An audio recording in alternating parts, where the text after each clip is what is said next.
From the mountains of central British Columbia to you listening around the world, this, my friends, is Spaced Out Radio.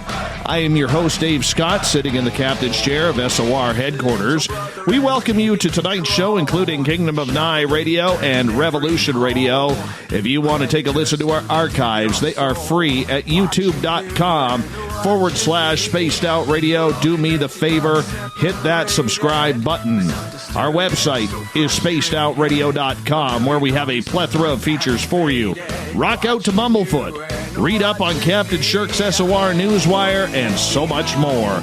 Tonight's show is brought to you by Mighty Moose Beard Oil Company. It's 100% Canadian, 100% natural, taking care of beards around the world. Visit MightyMooseBeard.com. Use promo code SOR2019 today. Every couple of months, we get a deep look behind the scenes of the media and entertainment with Ian Holt from Holt House Productions, the co-author of the sequel of Bram Stoker's Dracula. Ian is also a former host of MTV Raps, back in the day when MTV actually played music. Who remembers that? Yeah, these days, it's all about making movies and television shows for Ian, who is as creative as they come. Tonight with Ian, we're going to get into the paranormal media. We'll take on radio and television mainstream. We're also going to get into some woo, with topics such as dimensions and the Lochness Monster. Then at the bottom of hour number 3, I will bring you the SOR Newswire, brought to you by Paranoia Magazine. Mr. Ian Holt, it's been a couple of months, my friend, but it's always a pleasure to have you on. How are you, bud? Great. Always a pleasure to be here. And in the immortal words of, I'm back. Well, there you go. We know you are a big horror movie fan. And for our audience, because it is ever expanding and ever growing, there's always new people that we got to introduce you to. And we know our regulars know all about you, considering we share the same birthday and we do a birthday show together in May every year. But nonetheless, bud, you got into the horror scene and the movie scene because you've always been in love with suspense, horror films, anything to do with a little bit of gore in it. How did you get into that? I think what happened was, first off, it scared me, and I didn't want to be scared, so I would force myself to watch it.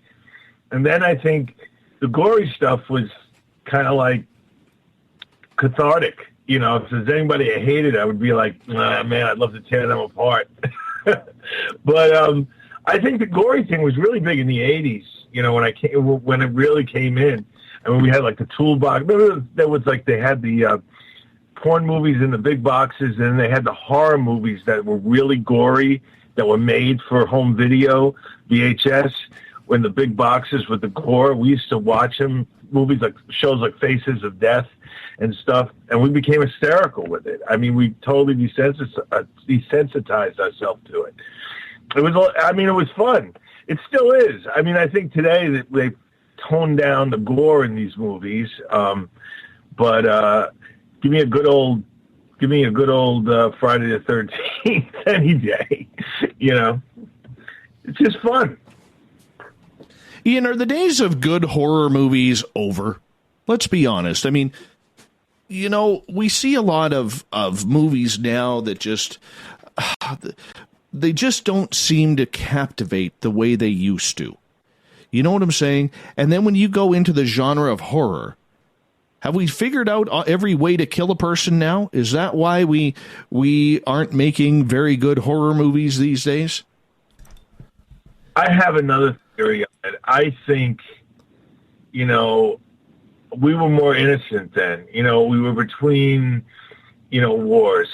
And I think, after 9/11 and the beheadings of prisoners and all the gore we see in real life, the bombings and stuff, I just think that we've gotten to a point where it's not funny anymore because it's not make-believe. It happens too real. I mean, there was a line in Halloween 2018, which I thought really hit it on the head.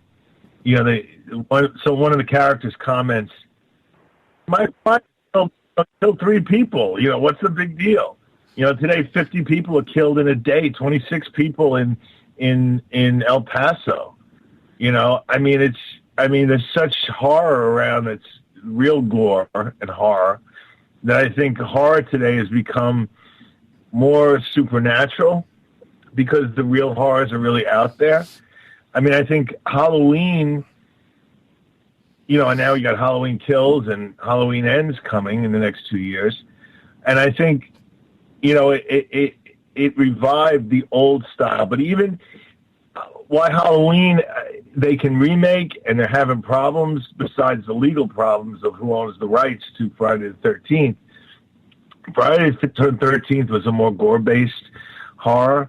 Halloween, you really didn't saw any gore, so it kind of fits. You can go back to that style of the original Halloween, and it still works.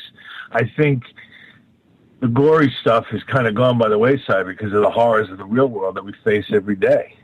I never thought about it that way. You know, I'll tell you what turned me off of horror movies is when all of this CGI came in. Like, I'm not a fan. I don't know what it is. I'm not a fan of CGI type movies. It's like you could tell it's fake. You know what I'm saying? And it doesn't look real. And to me, the old slasher films like Nightmare on Elm Street or Hellraiser, you know, those were all done with you know, humans working it. And today, everything, we've taken the creativity and put it into a computer. How much does that have to play, do you think, with the horror fans? Well, I'll go a little off on my example here, but I mean, look at the new Godzilla. Beady little eyes, no personality. Give me a guy in a rubber suit that, you know, Godzilla had such personality in his big eyes. Exactly. Little beady eyes. So, and what I like what they're doing at Blumhouse is they do practical effects enhanced by CGI, so it doesn't seem all CGI. The all CGI stuff just annoys me. I don't know if you've seen it, but the prequel to The Thing, it didn't do really well, and it's not a great movie. And it's also, you know what happens at the end because you've seen the beginning of John Carpenter's The Thing. But the one thing about it is if you watch the both of them together as one long movie, it's fantastic. They fit perfectly. But they had a lot of trouble doing the effects in the prequel because the director wisely decided not to do CGI and do it all practical, and there was no one to do it. They had to figure out how to do it again. Walking Dead is another one that enhances the effects with CGI, and it looks really great. You know, I think the all CGI stuff just doesn't look real. I mean, you know, even like Jurassic Park, the reason that Jurassic Park costs more than Godzilla in these movies is because they use animatronic heads, so that for certain scenes you get a personality. I mean, you look at Yoda in The Last Jedi and whatever, it's not the same Yoda. You know, it doesn't have that feeling puppet. You know, even Chucky. I mean, it's just, you know, give me the puppet Chucky because he looks like a toy, you know, and maybe you don't see him running around like they do in the later films when you see the CGI of him running. But the reality of that doll being there with the character makes it more believable. I agree with you. I agree with you totally. And, you know, I just don't enjoy the slasher films. There's no creativity even in the characters anymore. I mean, you take a guy like Rob Zombie who thinks blood and gore every day of his life, every minute, and he's now remaking all of these classics. How about creating some good characters again? I think that's the problem with the horror genre is all the good characters were created in the 70s and 80s. Yeah, but even in those movies, the killer was the character. Everyone else, and this is, I think, the rule for good horror is you don't have a good character because those characters are stand-ins. You know, the classic horrors, if you really watch them, it was just Revenge of the Nerds. You know, the coolest kid in school, the one that was getting laid, the captain of the football squad, the captain of the cheerleading squad, they get killed first, and they get killed badly. You know, and every kid who wasn't the most popular kid in school would sit there and go crazy and cheer.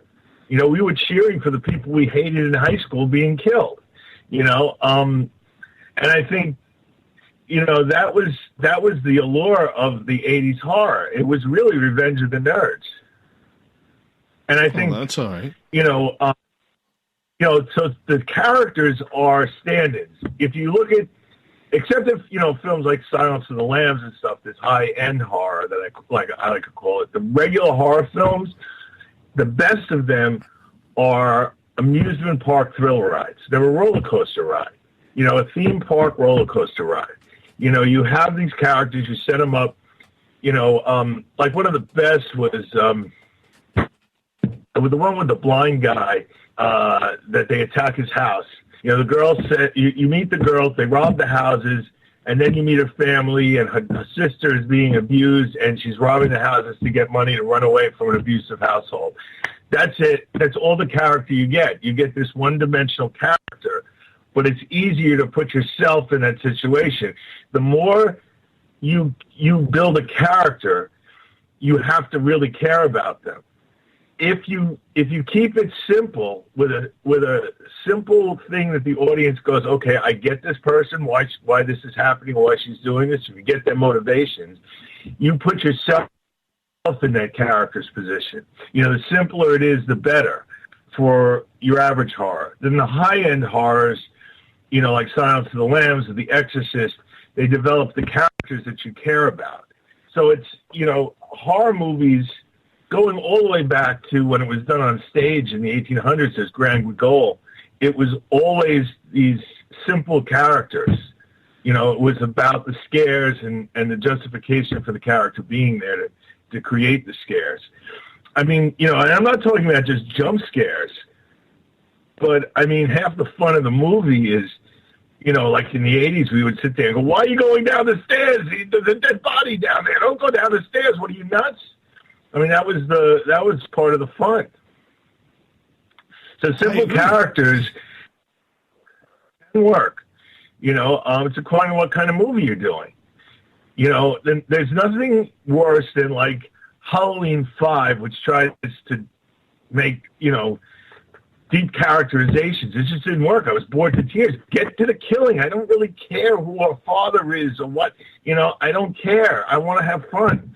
I don't really go there to watch, you know, this deep characterization movie. I go there to see Michael kill people and how he kills them and all of that and just have fun.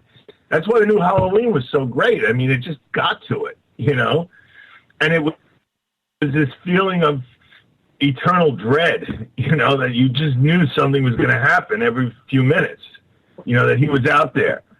And, you know, you watch some of these movies, they seem to lose the point of them. You know, the bad horror is, you know, when you're trying to do something at a higher level than what the audience wants, I think. You know, there's a lot of horror movies that they try to be so good at what they're doing, and if you're not going to be at the level of The Exorcist or Silence of the Lambs or The Conjuring, then just give us some good darn scares. That's what we're there for. It's like going into the fun house. That's what it's supposed to be. Right, exactly. You know, and as we... Yeah, go ahead, Ian. That's why when episode 50 opened, you know, there were some good reviews, and I got worried. You know, when I saw the mostly bad reviews, I started cheering because if I did my job right, I'm not making a movie. I'm making an amusement park thrill ride. So by the nature of the beast, it's not supposed to get good reviews. Because if the critics, not the horror critics, but if the real movie critics like it, it's probably not a good movie. It's probably not a good horror movie. It may be a good movie, but it's not a good horror movie. You know, unless you're aiming for, you know, a film, which I think is different than a horror movie. You know, a horror movie is just about fun, having fun, like Friday the 13th. I always say, when I wrote Dr. Chopper, my first movie, and I got the gig, and I did it on a treatment, which was just an idea about, they showed me a poster, and she had pre-sold the movie on a poster, the producer, and she said to me, you can write anything you want, but you have to have at least 5 kills, no one over 21, and at least 2 sex scenes and 1 lesbian scene. Other than that, you can write whatever you want. And I laughed at that. I'm like, what? But then you realize that's the formula. And it works. It is what it is, I guess. Hey, let's transition here as we got about 7 minutes to go before the bottom of the hour break. Ian Holt is our guest tonight on Spaced Out Radio. You're a big fan of paranormal TV. And this year, which is about 15 years since Ghost Hunters got going on television already. Hard to believe it's that long already. But this year we have seen a major influx in paranormal television. New faces, new stars, old faces coming back, like Grant with Ghost Hunters. Jason Hawes is doing his new ghost show with his old team. As we all now can see, must have been a rift between Jason and Grant at some point. I don't know, but they've gone their separate ways. Ghost Adventures is getting ratings higher than ever. Jason swears it's... I've talked to Jason about it. He swears there's not a rift. Well, the teams have split, so one can only assume, right? Ant left to do his music, and when they were talking about bringing it back, they had a little different vision of what they wanted to do. They didn't want to do the same thing, so one went back and did Ghost Hunters. And Jason was already working on this other show, according to them. Now, there might be something that they don't want to talk about. There's things that they're very private about. But, when I mentioned Grant to Jason, he's very complimentary of him and speaks very highly of him. Well, that's good to know. That is good to know. But nonetheless, we are seeing a multitude of channels, whether it's sci-fi, whether it's history, A&E, all getting real heavy into the paranormal media. Is this good for the genre? And I'm not talking just ghosts. There's UFOs, there's cryptid shows, a little bit of everything. Is this good for the genre, or are we oversaturating? The problem is they're all the same. Ghost Hunters does do some scientific stuff, but to what end? We are moving into another area with the UFOs. When you look at shows like Unidentified with Lou Elizondo and Christopher Mellon and Tom DeLonge, and you look at now Contact on the Sci-Fi Channel, where they're taking the formula from Hunting Hitler, where they're connecting cases for similar sightings and trying to find patterns in the sightings and where the sightings show up. Like, it's just finding out a bunch of them in South America are all around volcanoes. It's much more of a scientific method applied to the UFO than in the paranormal, the ghost hunting shows. So a lot of them now are done for entertainment. One, because they're cheap to produce. It's almost as cheap to produce these shows as it is to show reruns or buying, syndicated shows. So they have original programming, and they don't need large viewership to make money. So they're easy to produce. But what's happening is they're all about entertainment. They're not about anything solving the mystery. We got closer to a scientific investigation of the paranormal experiences of ghosts on last week's episode of Ancient Aliens, where they were talking about parallel dimensions, and they brought up the possibility through, talking about Einstein's theory of multiple universes, which is, accepted around the world, that there are other universes, parallel universes. So there are places where the membranes between the universes can touch, which could be the explanation of dark matter in the universe. And once we die, we pass into another dimension, and when those dimensions touch, we can see ghosts. but we're really us in the next dimension where we go after we die, which ties into near-death experiences and everything else.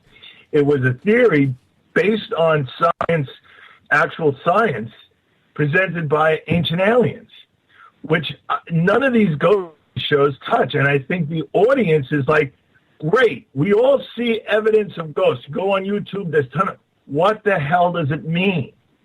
Why isn't this being brought to a science? Why is this evidence being taken? And we've talked about this many times. Why isn't this evidence taken to, the scientists and ask for their opinions and connect it to other research that's being done?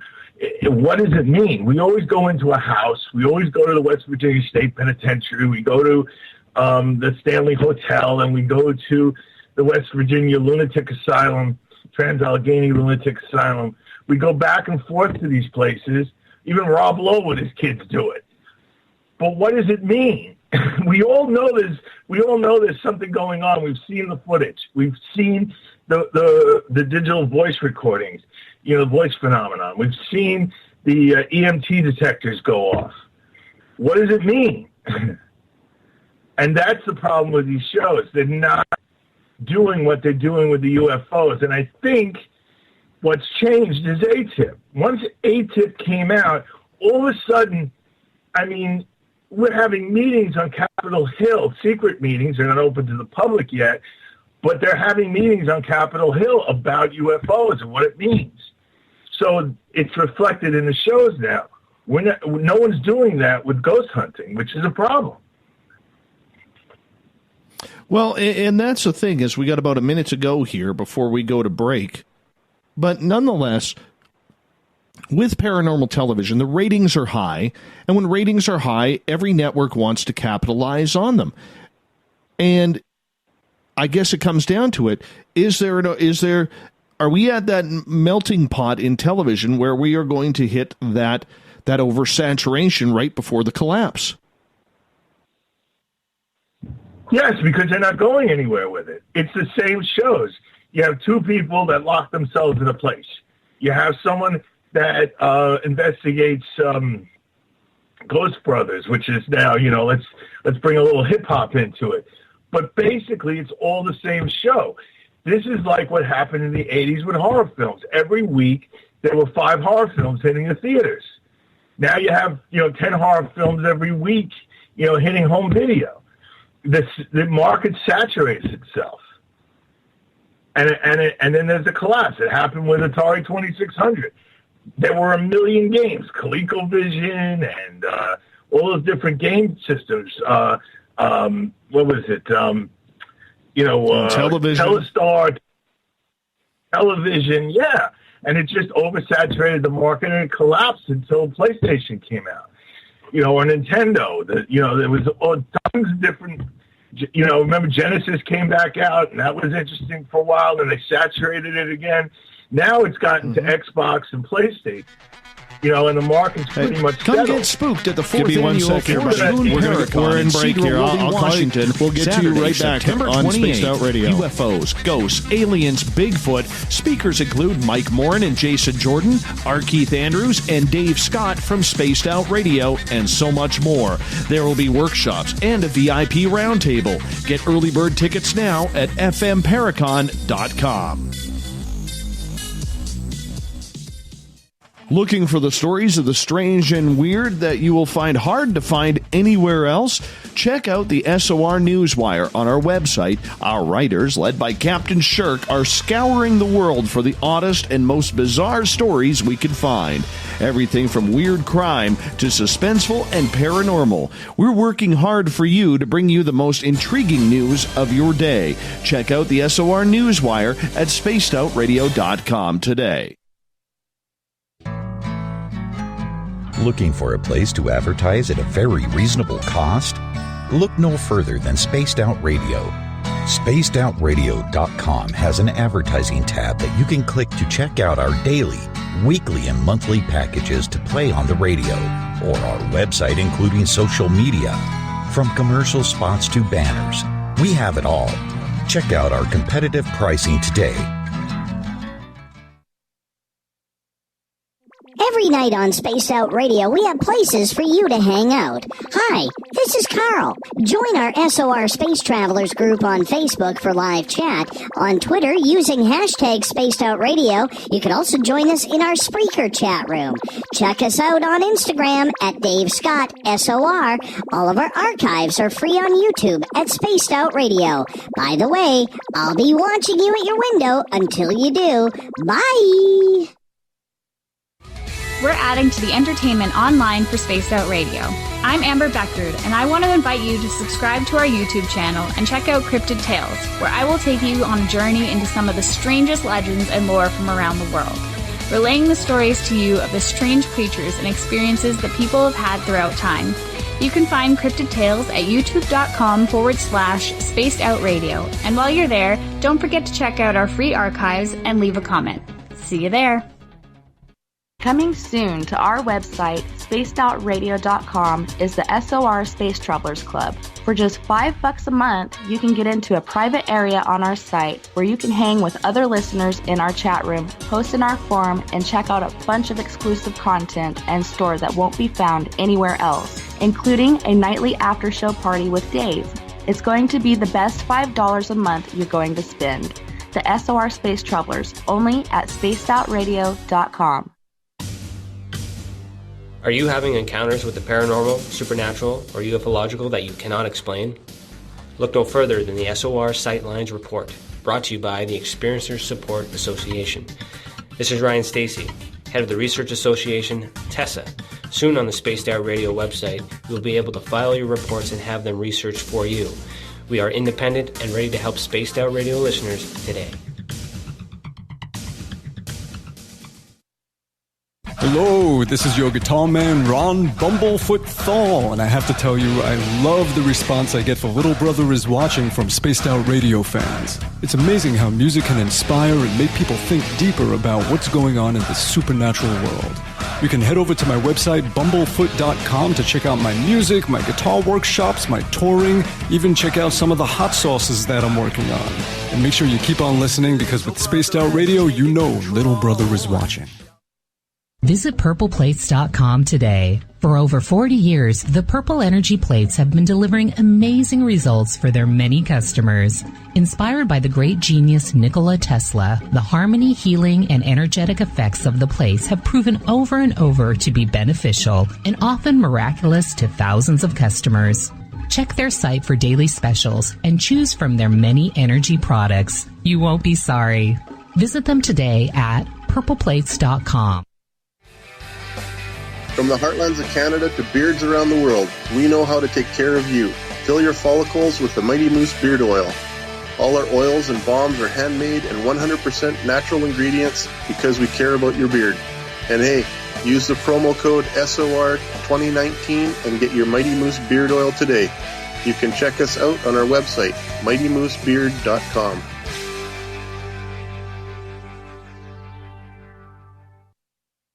Heading to Vancouver and looking for a night on the town? The Moose Vancouver is the bar that never stops rocking until 2 a.m. every night. The Moose has great food with everything on the menu from $6.95 to $8.95. Fantastic, vibrant staff and rock and roll that will bring you back to when the music was real, the hair was long, and the guitars were rocking. Get your party on at the Moose Vancouver, the official party bar of Spaced Out Radio. Coming up this September 21st and 22nd, all UFO eyes will be focused on Toronto for the 4th Annual Alien Cosmic Expo. Come listen to some of the biggest names and experiencers in ufology. Travis Walton, Paul Hellyer, Richard Dolan, Paula Harris, Grant Cameron, Randy Kramer, and Spaced Out Radio's own Dave Scott. Tickets are on sale now at aliencosmicexpo.com. Move over, brother, and let me own Saturday night. This is Rich Giordano, and I'm inviting you to tune on in to Spaced Out Saturdays starting at 9 p.m. Pacific, 12 a.m. Eastern, where I'm going to bust open the lids on everything paranormal. Why? Because we want answers, and I'm the guy who's going to deliver those answers to you. Join the chat rooms, and we'll see you this Saturday. Just be there. No, really.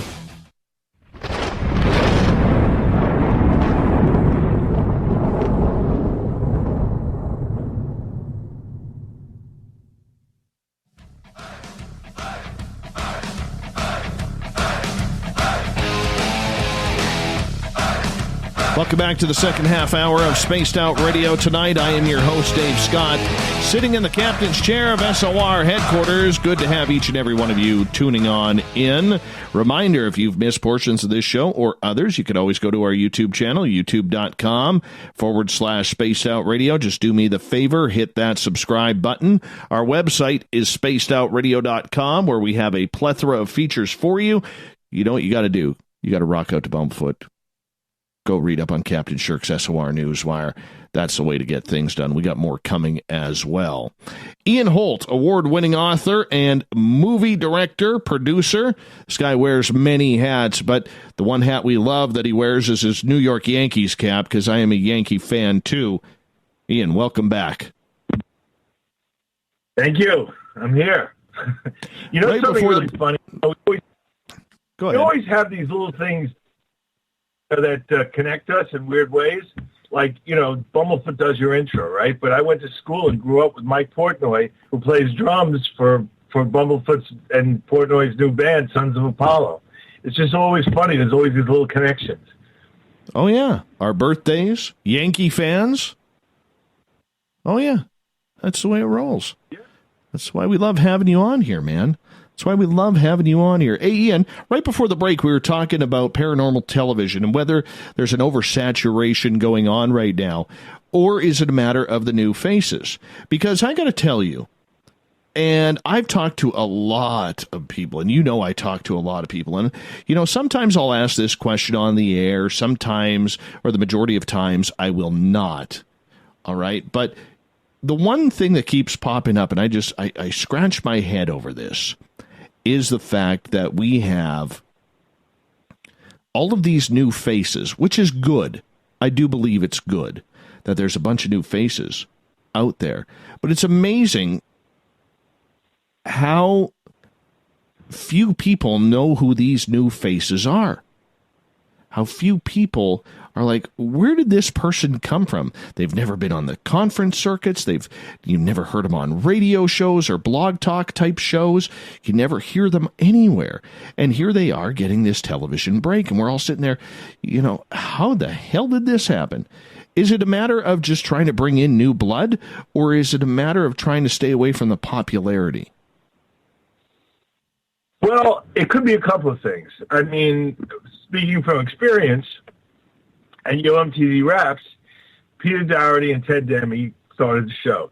Ted Demme grew up with Ed Lover, and he picked his friend to be the host. Peter Dougherty was a big fan of the Beastie Boys and Dr. Dre after doing Original Concept, his group, became the tour DJ for the Beastie Boys, and he thought bringing Dre in would give credibility to the show. They auditioned them, and they both promised them the hosting job, so they put them together, and that's how it happened. It was who they were friends with. So I think a lot of times it's who you know. You know, I wonder if these people have any experience before the show doing this. You know, I don't know. I mean, you know, you keep finding these people, but none of them are stars. I mean, you had Rob Lowe and his kids doing it, which was interesting. But at the end of the day, I think like I said, all the shows are interchangeable. They all do the same thing. I mean, you get a little bit of a different spin on it, but it's all the same thing. You got the same equipment, the ghost boxes, this and that, and the divining rods and all the same equipment. And you just sit there and you go, okay, now you got this evidence. Okay, great. Now what do you do with it? You know, what's the purpose of the show anymore? And, you know, it's become more and more about entertainment, the creepy cinematography and the music and all this stuff. It's like they're trying to make little ghost movies every week. And to me, that's not interesting. You know, I've tuned out of it. You know, like the most interesting stuff for me was like Ghostbusters. I think at the end of the third season, they did the live, like 6-hour ghost hunt at the Stanley Hotel. And, you know, the stuff started moving in the room on its own, and you with the chair or whatever it was, or the table. And you're like, that was like real time, you know, stuff happening. And it was incredible because it was It was scientific. It was all this stuff, but we've seen that already. What's the next step? Who's going to take the next step? And the biggest thing in Hollywood, whether you're on TV, ghost shows, reality shows, docuseries, it's always the fear of taking the next step. Well, this worked, so I'm going to do it. Nobody knows what sells in Hollywood, so they all copy each other. If someone has had a hit show, whatever they come up with next, I don't even know if it's going to be good, but we're going to do it because they had a hit show, so we'll roll the dice on them again. It's like, I sent out scripts forever, and I always got back, pass. Then I did Dr. Chopper, and it got premiered on Stars and got great, ratings, and it was the first movie from this producer. She made 46 movies. It was the first one to premiere on Stars. And all of a sudden, all these people would call me up, what other scripts does he have? And my agent would send them out, and, one of the funny things was people that were calling were people who had passed on these scripts, and they'd go, well, we want to read it. But you already read it and passed. Oh, I didn't read it. My assistant read it. So it's not like, the scripts were any better the second time it was sent in. It was just that I had done Dr. Chopper, so now they feel, okay, he knows what he's doing. Let's make something else with him. And I think you become afraid to take a chance and upset the apple cart. And that's all these shows are. It's just the same thing over and over again. Mm-hmm. Well, I understand that. And, is part of the problem that whether it's UFOs, whether it's cryptids, whether it's ghosts, that they aren't finding anything new. They're not solving any issues. Do you see that as part of the issue? Yeah. They're not solving anything. I mean, we have tons and tons of evidence. And like I said, the only scientific exploration of the evidence was on Ancient Aliens, because they were looking into the fact that the UFOs that we see may be interdimensional beings. And then it brought up ghosts, that maybe these ghosts are our souls moving into another dimension when we pass, when we die. And then when the membranes hit, our souls can be seen, and that's a ghost. Just the fact that they were connecting it to an established science of the multiverse idea, I think is just interesting, because it's at least giving us an example what it means, what all this evidence means. I mean, if you watch these shows going back to Ghost Hunters, I mean, you've seen plenty of evidence. I mean, you hear the voices on the tape. You've seen this stuff, whether it's, Josh Gates' show, Ghost Hunters International, Destination Truth, Josh Gates' show, all these shows. I mean, we had them up in Vietnam or in Philippines somewhere at some temple, and stuff was going crazy. People got thrown over and scratches and were hit with stuff, and we've seen it coming out of nowhere. We've seen people go down and get thrown over and all this stuff. What does it all mean? That's the big question. And we don't go anywhere with it, because I think, God forbid, someone should bring up, because even if you look at it from a scientific perspective, if you're going to be intellectually honest, you have to broach religion and the spiritual. And that's where they're afraid to go, because it might offend someone. If you look at it, which religion do you relate it to? Whatever God you worship or how you worship a God, if you say it's Christian origin theology, you're offending Muslims and Jews and everything else. So they stay away from any kind of, open discussion about it, because it's controversial. Well, I mean, you take, and this leads to Everett's question here, your opinion on Mountain Monsters. He thinks it's a fantastic docuseries, and if I know Everett, that's more sarcasm than truth in the snark version there. And, you look at a lot of these characters that have been created, and I don't want to put them down because I don't know the people. They're probably very good people, okay? I mean, I remember, as an example, Dustin Perry from the original Ghost Hunters. It used to drive me nuts when he wore his visor backwards and upside down. drove me nuts on the show. And then I had him on this show, and he's a great guy. And we had a long, like away from the show, we had a 2-hour, 3-hour conversation, just chatting away about the paranormal and everything. And, you know, I really appreciate it. So I don't want to judge or prejudge these people. And I realize it's entertainment. They need characters. They need to be positioned the way they are. But is it that tomfoolery that keeps the ratings up, Ian, or is it a detractor to the real research? It's not about tomfoolery. Reality shows, Jersey Shore or Ghost Hunters, you want to have people on there that are a little bit out there because you want to make the show interesting. Interesting people are usually a little bit strange. You know, it's like the Doors song, people are strange. You know, and the stranger you are, even if you're earnest, like Perry, you're earnest about what you're doing, but he's a character. So if we just had these normal, boring people on the show, it wouldn't be as much fun because let's face it, 90% of the time, nothing happens. You know, you're just waiting around, looking around, and you're waiting for something to happen. So if the people aren't interesting, you know, nothing goes, you know, what are you watching? You know, you're just wasting time. So you have to be about entertainment when you make these shows. So you want to get people that are a little more interesting. I get you want to get the cute girl in the tight of jeans, course, because then guys want, right? You know, there were a lot of cute girls that were on Ghost Hunters.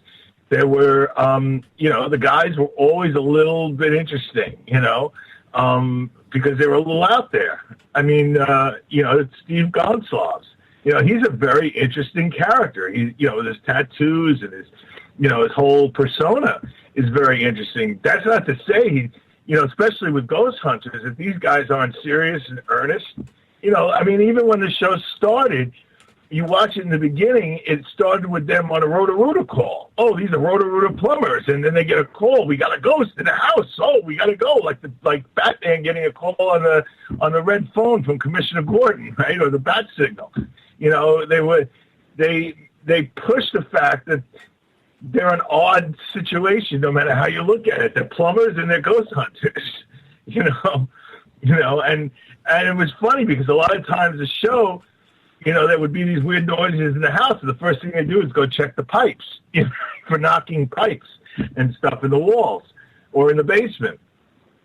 You know, there was a great episode in episode 50 where, you know, they had open containers of paint thinner, which made people a little buzzed and lightheaded in the basement. And they found no ghosts, but they found a lot of other things that a regular person wouldn't know, but people in construction and plumbing would know about these chemicals and things that were in the basement that could make you a little, you know, bad wiring. The guy did the wiring for the electricity themselves, and it created huge electromagnetic fields, which can make you lightheaded and hallucinate if they're strong enough, and you have a weakness for it. So there was like everything that was going on in the house that we thought that this is going to be a great episode was all easily explained by the end of the episode from their investigation, but an average person wouldn't know that. So that made the show interesting. Just so you know, in the chat room here, and for our listeners who are new and don't know, Ian and I share our birthday at the same day, May 24th. We're a year apart. And Ian's older, by the way. I got the looks, he got the age. And nonetheless, in our on our birthday show in 2018, Catherine, our social media lady, decided to send me a one-chip challenge chip from Pocky Chips. And I did it on the air. It burned. I'm being challenged to do it again. I'm being challenged to do it again on this birthday show in 2020. Are you really going to do that again? You almost died. True. I got a little worried when I could not feel my neck, my lips, my ears, my shoulders, my hands when they were tingling. But I've got a plan this time. See, I went into it cold last time thinking, I could eat hot stuff. But I went in cold.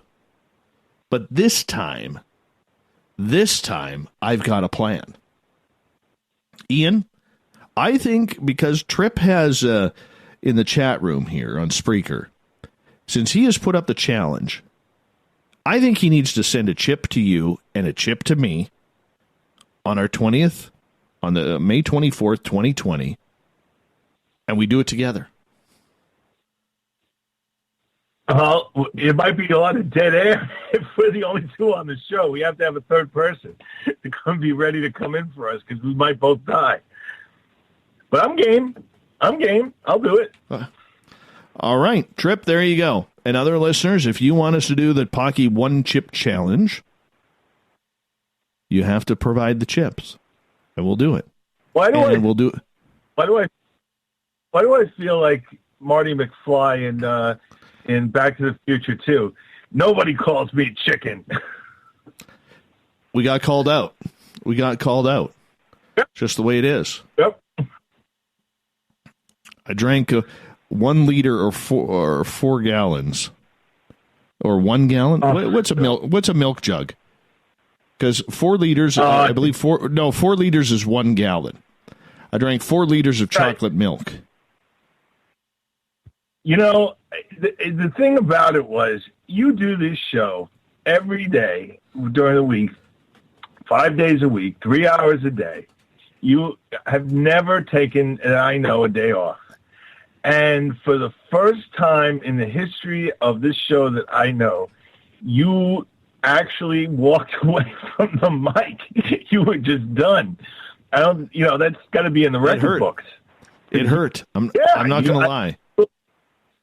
You were like, Ian, take over.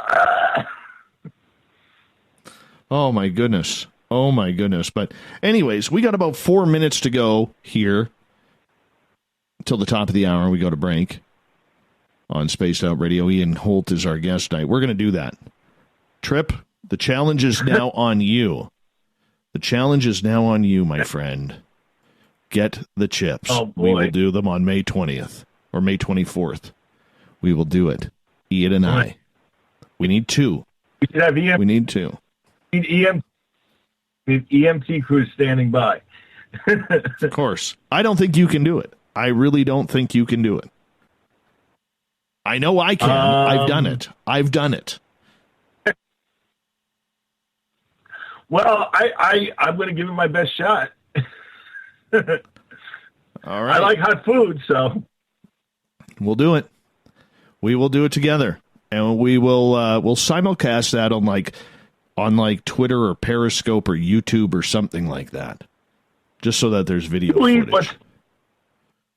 Raw wasabi, I go for it. I like that little pile of wasabi when I get my sushi. So, me too. I mean, it's been brutal.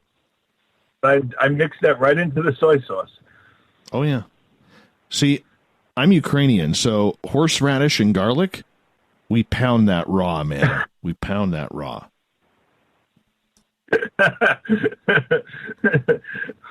We should get some borscht. Oh yes. PBR is asking in the chat room, how hot is that chip? It's 1.9 million Scoville units. 1.9 million Scoville units. That sucker is hot. Ian, when we come back in a couple of minutes after our break, I want to ask you, and maybe we could start on it right now.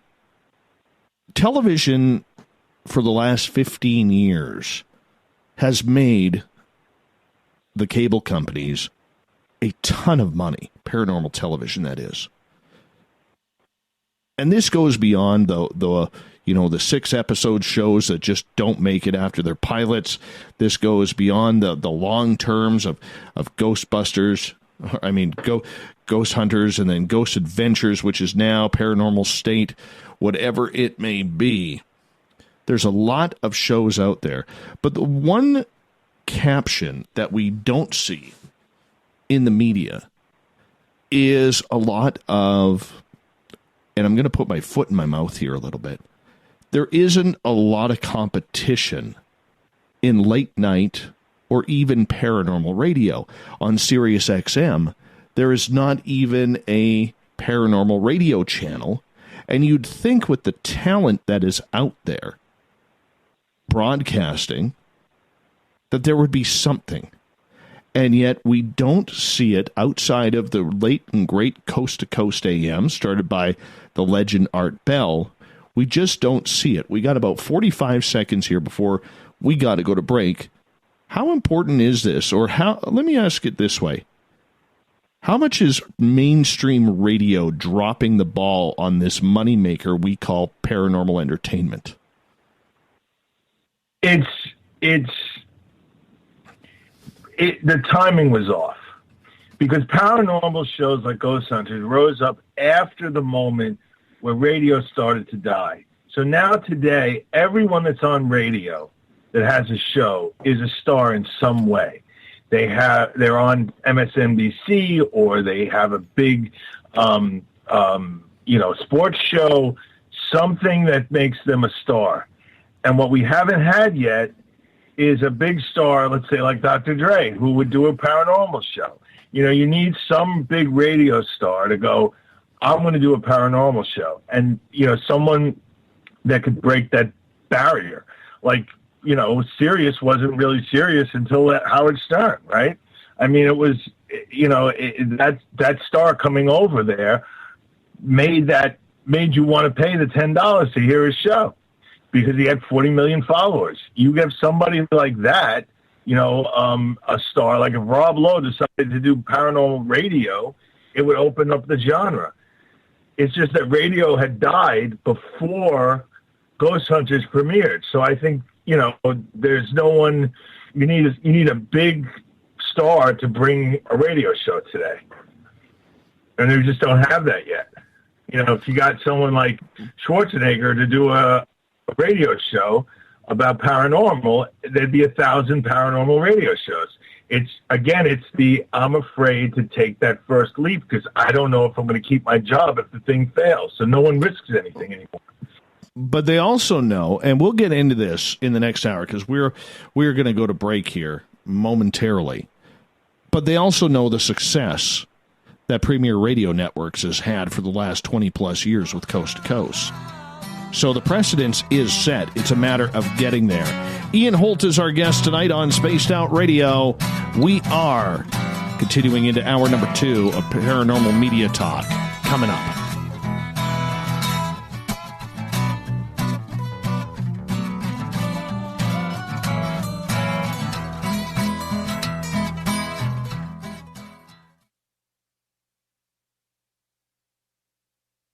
Visit purpleplates.com today. For over 40 years, the Purple Energy Plates have been delivering amazing results for their many customers. Inspired by the great genius Nikola Tesla, the harmony, healing, and energetic effects of the plates have proven over and over to be beneficial and often miraculous to thousands of customers. Check their site for daily specials and choose from their many energy products. You won't be sorry. Visit them today at purpleplates.com.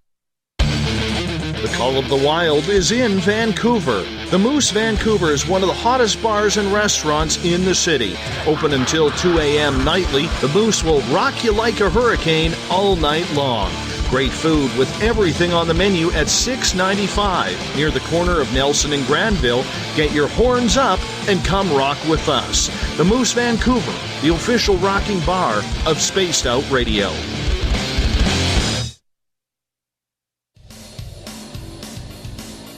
We all know on Spaced Out Radio we love a good beard and mustache, so why not take care of your facial hair with Mighty Moose Beard Oil? Made in Canada, we're taking care of beards and stashes around the world. We use 100% natural ingredients with our oils and balms to make your whiskers feel silky smooth. Use promo code SOR2019 at MightyMooseBeard.com today.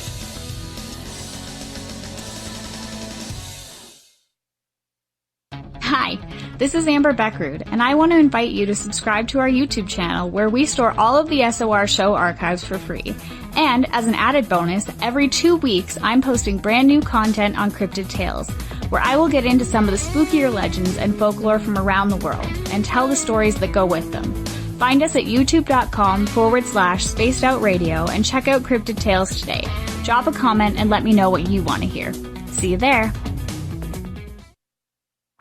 Come hang out with Spaced Out Radio where we own the night. This is Carl. You can follow Dave on Twitter at Spaced Out Radio, and during the show, use the hashtag Spaced Out Radio to chat with us live.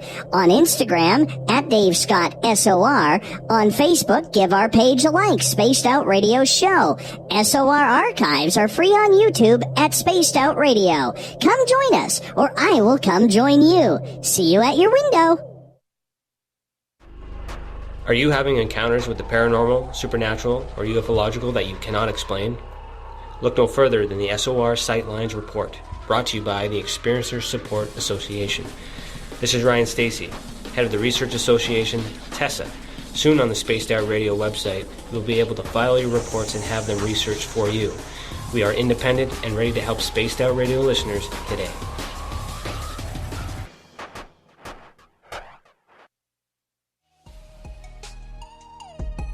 Canada's largest UFO conference is ready to roll in Toronto this September 21st and 22nd at the Alien Cosmic Expo. This year is about the experience. Listen to the stories of Dave Scott, Travis Walton, Paula Harris, Grant Cameron, Ryan Stacy, Richard Dolan, Leslie Mitchell-Clark, and more.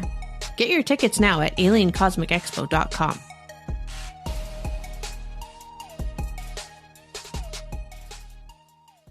We're bringing you something new to the documentary world. Beyond the Spectrum will take you on an historic tour of topics like no other. Sasquatch, UFOs, government secrecy, and more, keeping you on the edge of your seats through the eyes of legendary truth seekers like Steve Bassett, Richard Dolan, Dr. Jeff Meldrum, and Jack Kasher. Head on over to Amazon Prime or Tubi TV and check us out. Please leave a comment for the filmmakers on their film's Amazon page.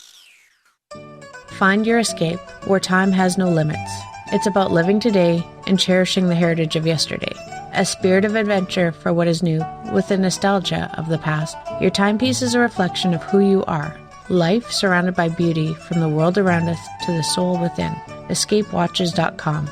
There is no time like the present to enjoy your escape. Use promo code SMF2017 for your 20% discount today. Get your horns up with me on Spaced Out Radio. This is Ron Bumblefoot Thal. Come tune in to SOR where you can hear me rock out with Little Brother Is Watching, the official theme song of Spaced Out Radio. And then come on over to bumblefoot.com where you can find out about my tour schedule, my music, and everything else. Bumblefoot.com keeps you up to date on what I'm doing and the best way to stay in touch with my music and music camps. Sign up for my newsletter at bumblefoot.com and remember, Little Brother Is Watching. Looking for the stories of the strange and weird that you will find hard to find anywhere else? Check out the SOR Newswire on our website. Our writers, led by Captain Shirk, are scouring the world for the oddest and most bizarre stories we can find. Everything from weird crime to suspenseful and paranormal. We're working hard for you to bring you the most intriguing news of your day. Check out the SOR Newswire at spacedoutradio.com today. Come hang out with me, Little Richie G, as I take over the airwaves on Spaced Out Saturdays. This is Rich Giordano, and I'm going to bring you the most fun on the radio you can have with your clothes on. We're going to get to the heart of the subjects from UFOs to what's going on in the paranormal and everything in between. So come join me at spacedoutradio.com starting at 9 p.m. Pacific, midnight Eastern, for the fastest 3 hours of your week. Looking for a place to advertise at a very reasonable cost? Look no further than Spaced Out Radio. SpacedOutRadio.com has an advertising tab that you can click to check out our daily, weekly, and monthly packages to play on the radio, or our website including social media. From commercial spots to banners, we have it all. Check out our competitive pricing today. We are getting ready to relaunch the SOR Space Travelers Club at spacedoutradio.com. For $5 a month, you can join us for a plethora of features found nowhere else. Hang out in a private chat room during the show and after party. You can check out some exclusive content and a store specifically for you, as well as a private listener forum where you can post your thoughts, stories, and pictures. The SOR Space Travelers Club, coming soon to spacedoutradio.com. Come get spooked at the 4th Annual Forest Moon Paracon in Cedar-Woolley, Washington, Saturday, September 28th. UFOs, ghosts, aliens, Bigfoot. Speakers include Mike Morin and Jason Jordan, R. Keith Andrews, and Dave Scott from Spaced Out Radio, and so much more. There will be workshops and a VIP roundtable. Get early bird tickets now at fmparacon.com.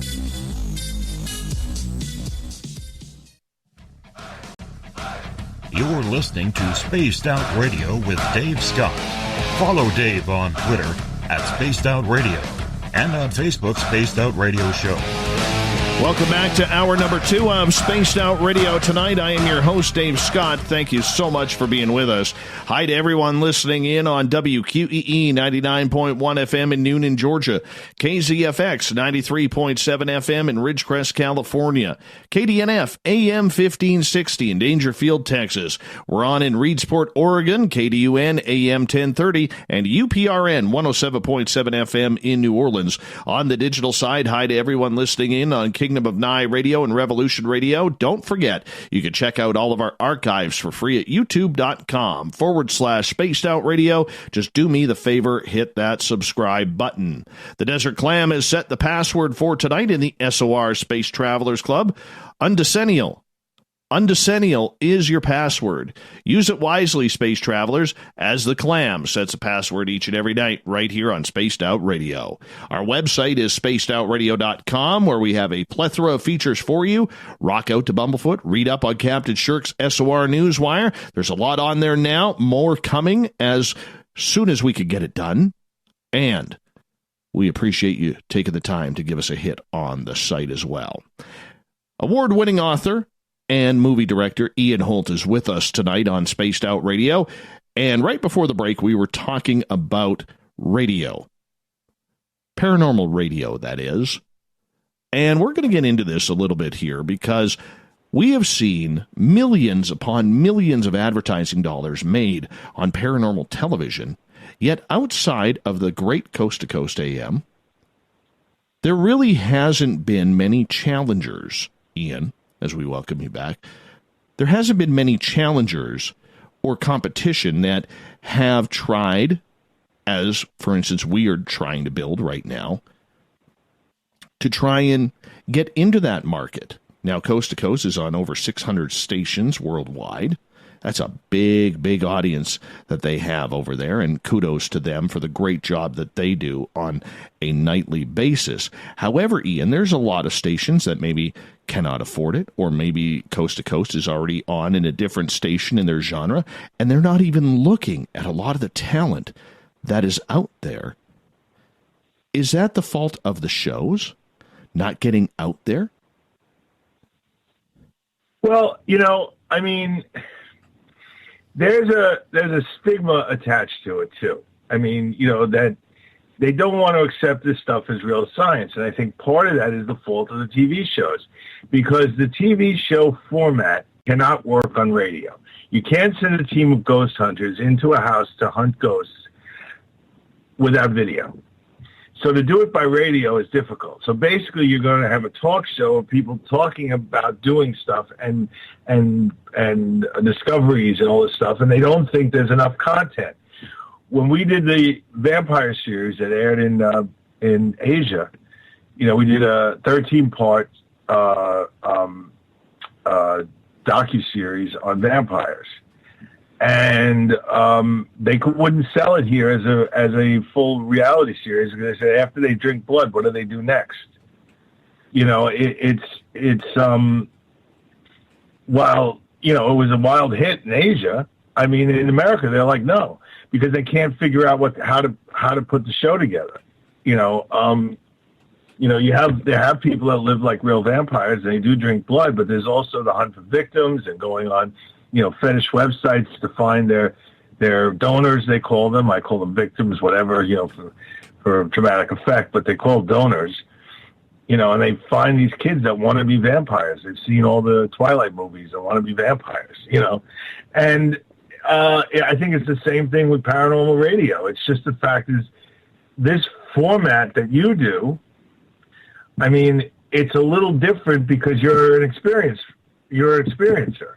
These things have happened to you, so you can have these discussions with people, and I don't think there's enough people doing the shows that are real experiencers.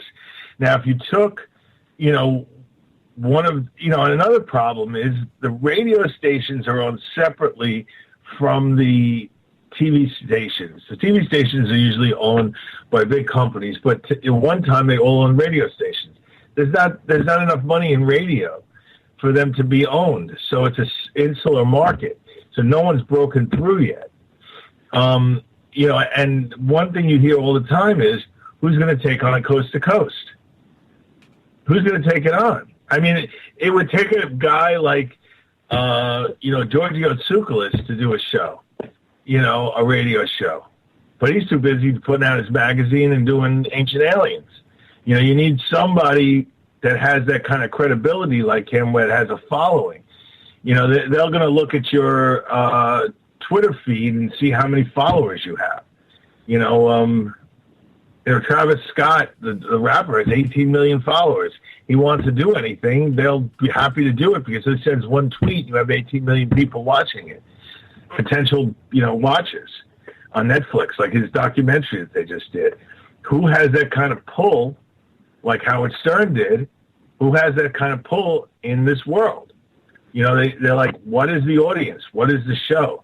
If you're just going to do a copy of Coast to Coast, well, they don't want to do that. They're looking for another way in. Like, you do a biopic, and then they go, well, what's another way in? The biopic was just done. What's a different look? I mean, the people that were doing the Harry Tubman movie, wanted to make it an action adventure, almost like a spy thriller, because they didn't want to do another holier than thou biopic, because rarely they get into the whole person. They make them like they walk on water when you do a biopic. Very few of them are like Walk the Line, which show the warts and all, Mm-hmm. So it's. See, I'm going to disagree. I'm going to disagree with you a little bit here because, as you know, we are syndicated on 5 terrestrial radio stations now, and I know you have taken a very, very keen interest in what I've been doing, and you've been a huge supporter in the growth of Spaced Out Radio. You are fully responsible for getting us on WQEE 99.1 FM in Noonan, Georgia, which we hugely appreciate you doing that for us for the last 3 years now. We've been on there, which has been fantastic. And thank you, Ryan O'Neill and the stations for bringing us on. But here's what I see, Ian, is radio people don't really think outside the box a lot of time.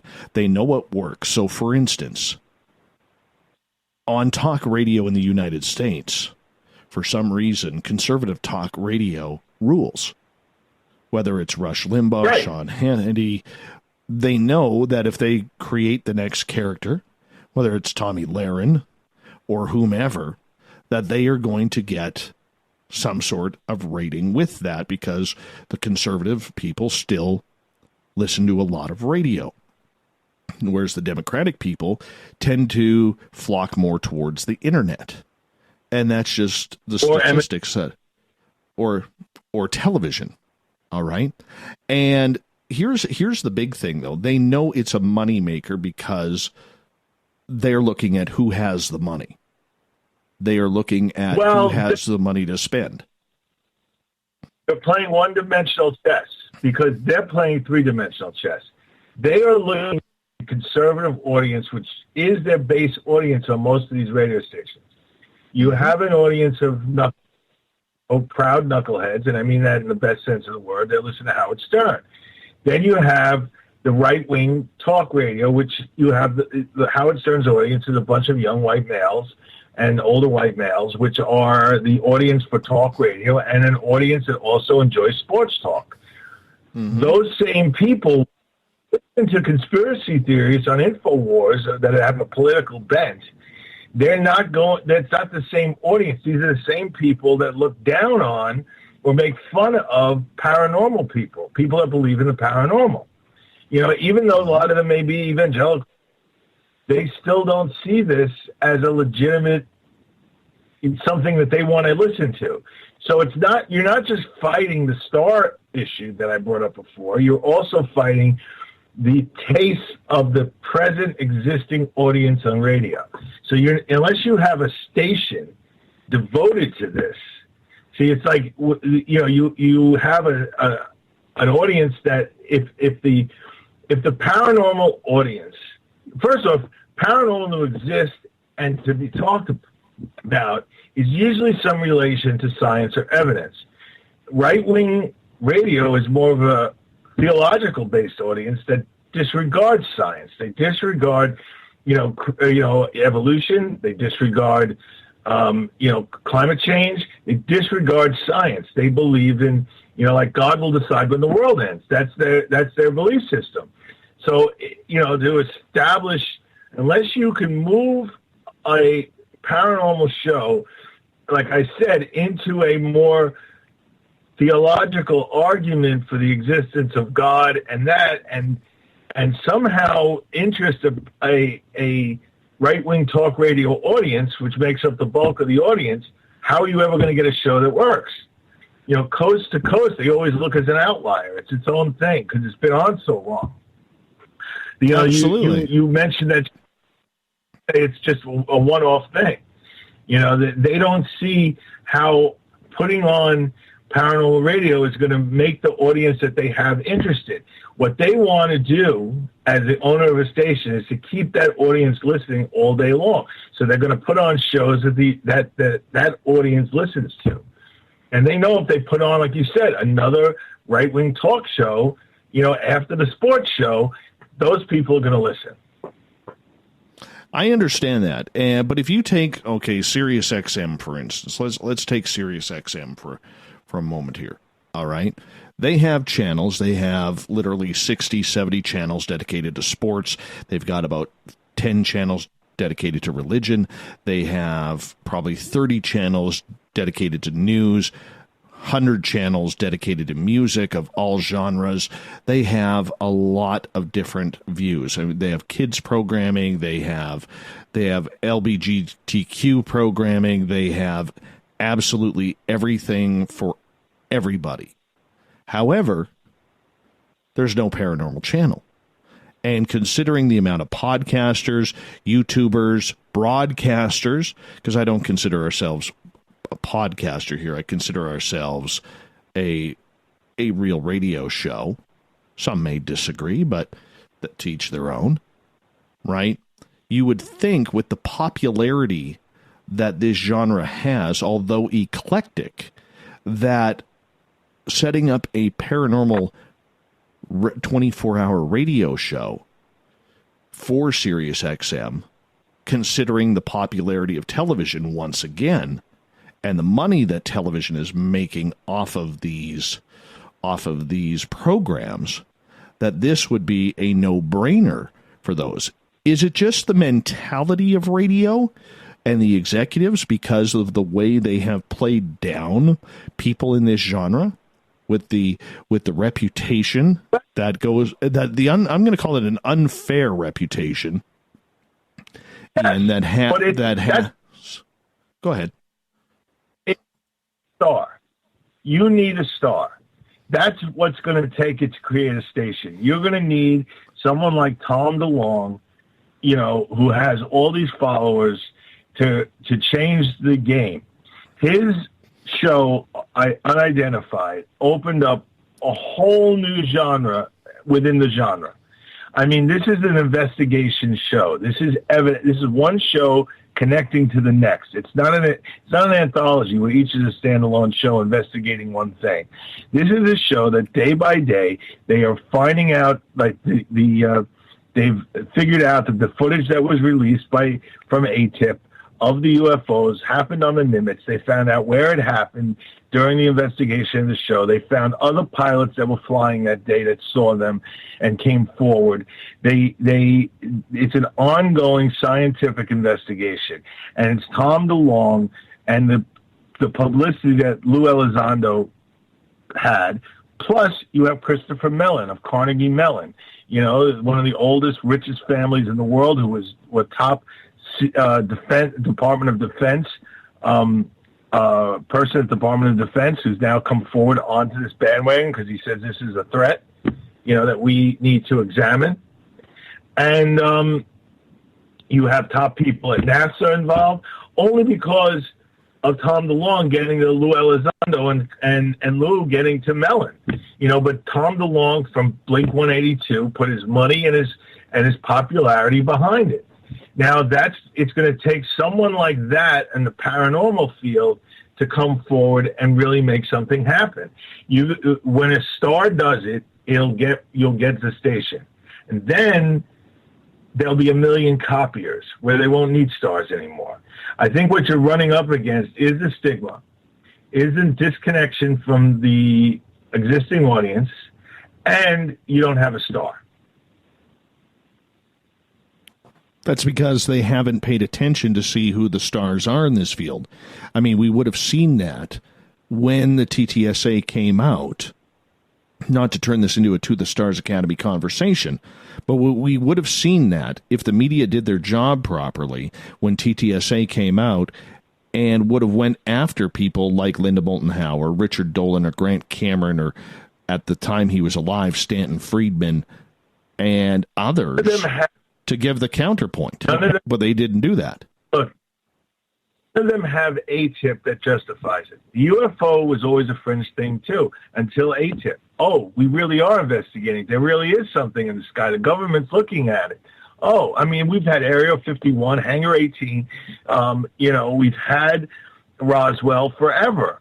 But when the government legitimized it, I mean, you had Project Blue Book, but they had discredited it for so long. Now you got this TV series about it again, the second TV series, the one from the 70s, and now this one on History Channel. But when ATIP came out, it justified it. So they went for it on TV.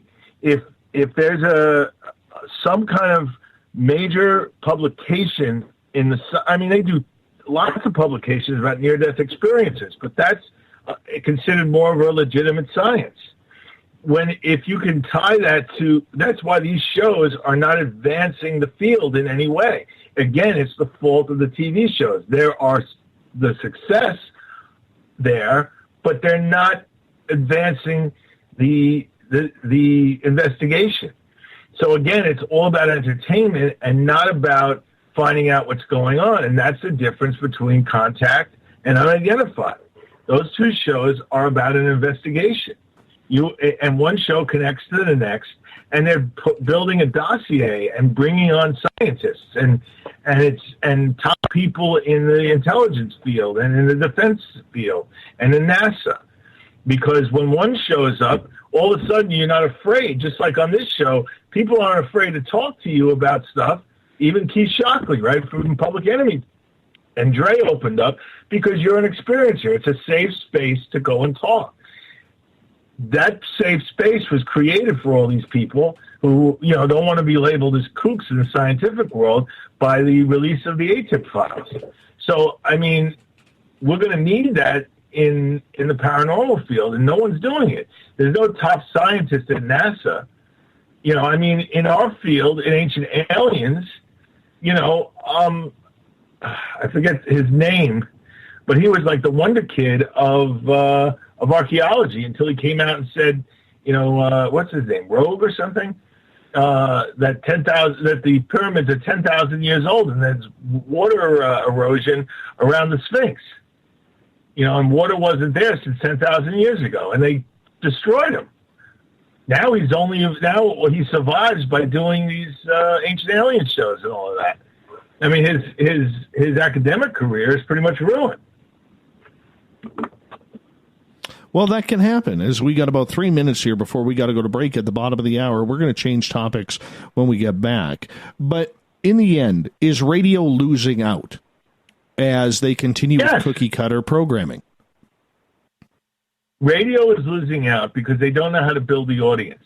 They don't know how to expand their audience, so they have an insular audience that makes them money, and they know the bottom line. If they risk that, because the margins are so tight now in radio, if they do anything risky, they could lose their audience, and then they go into the red. Right now, they're still in the black, and I don't think the margins are much smaller. It's not like it used to be where there were millions of dollars to spend when we were doing it.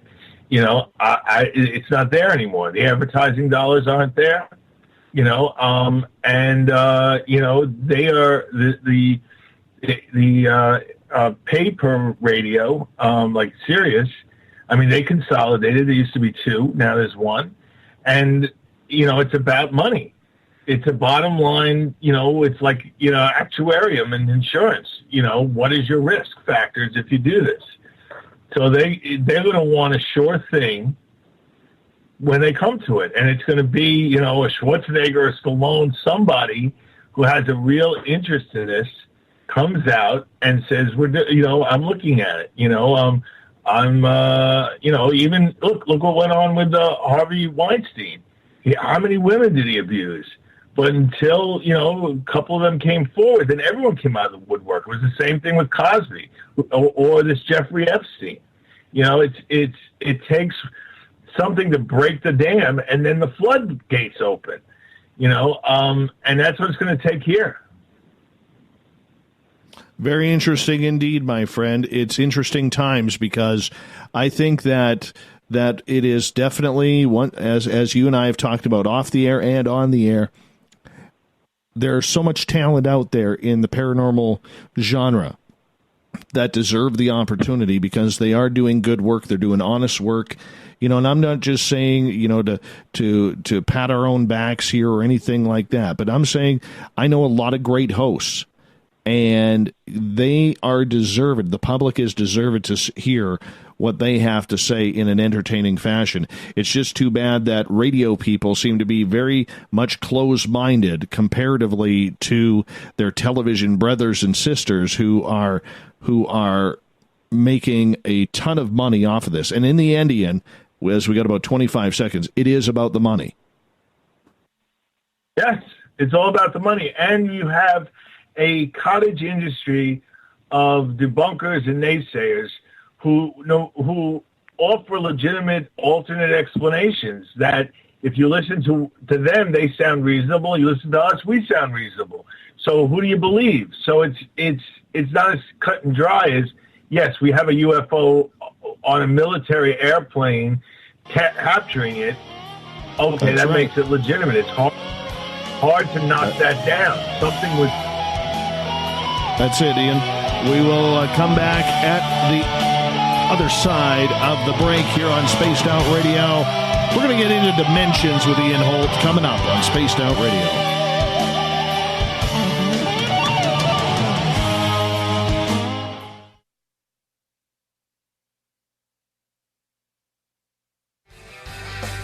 From the heartlands of Canada to beards around the world, we know how to take care of you.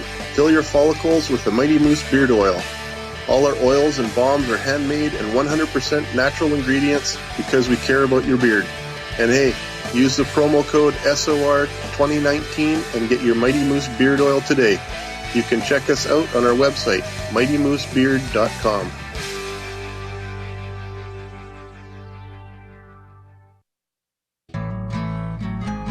Looking for a place to advertise at a very reasonable cost? Look no further than Spaced Out Radio. SpacedOutRadio.com has an advertising tab that you can click to check out our daily, weekly, and monthly packages to play on the radio, or our website including social media. From commercial spots to banners, we have it all. Check out our competitive pricing today. A timepiece is a reflection of who you are, and what better way to show off the real you than with an Escape watch? Escape is a lifestyle brand accessorizing your days and nights. Choose to escape and create the life of discovery that you deserve. Dream, play, unite with your own personalized Escape watch. Head to escapewatches.com. There is no time like the present to enjoy your escape. Use promo code SMF2017 for your 20% discount today. Heading to Vancouver and looking for a night on the town? The Moose Vancouver is the bar that never stops rocking until 2 a.m. every night. The Moose has great food with everything on the menu from $6.95 to $8.95. Fantastic, vibrant staff and rock and roll that will bring you back to when the music was real, the hair was long, and the guitars were rocking. Get your party on at the Moose Vancouver, the official party bar of Spaced Out Radio. We're adding to the entertainment online for Spaced Out Radio. I'm Amber Beckrud, and I want to invite you to subscribe to our YouTube channel and check out Cryptid Tales, where I will take you on a journey into some of the strangest legends and lore from around the world, relaying the stories to you of the strange creatures and experiences that people have had throughout time. You can find Cryptid Tales at youtube.com/Spaced Out Radio. And while you're there, don't forget to check out our free archives and leave a comment. See you there. Coming soon to our website, spacedoutradio.com, is the SOR Space Travelers Club. For just $5 a month, you can get into a private area on our site where you can hang with other listeners in our chat room, post in our forum, and check out a bunch of exclusive content and store that won't be found anywhere else, including a nightly after-show party with Dave. It's going to be the best $5 a month you're going to spend. The SOR Space Travelers, only at spacedoutradio.com. We're bringing you something new to the documentary world. Beyond the Spectrum will take you on an historic tour of topics like no other. Sasquatch, UFOs, government secrecy, and more, keeping you on the edge of your seats through the eyes of legendary truth seekers like Steve Bassett, Richard Dolan, Dr. Jeff Meldrum, and Jack Kasher. Head on over to Amazon Prime or Tubi TV and check us out. Please leave a comment for the filmmakers on their film's Amazon page. Move over, brother, and let me own Saturday night. This is Rich Giordano, and I'm inviting you to tune on in to Spaced Out Saturdays starting at 9 p.m. Pacific, 12 a.m. Eastern, where I'm going to bust open the lids on everything paranormal. Why?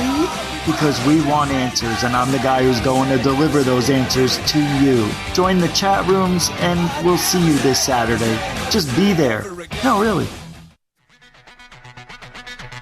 Come get spooked at the 4th Annual Forest Moon Paracon in Cedar-Woolley, Washington, Saturday, September 28th. UFOs, ghosts, aliens, Bigfoot. Speakers include Mike Morin and Jason Jordan, R. Keith Andrews, and Dave Scott from Spaced Out Radio, and so much more.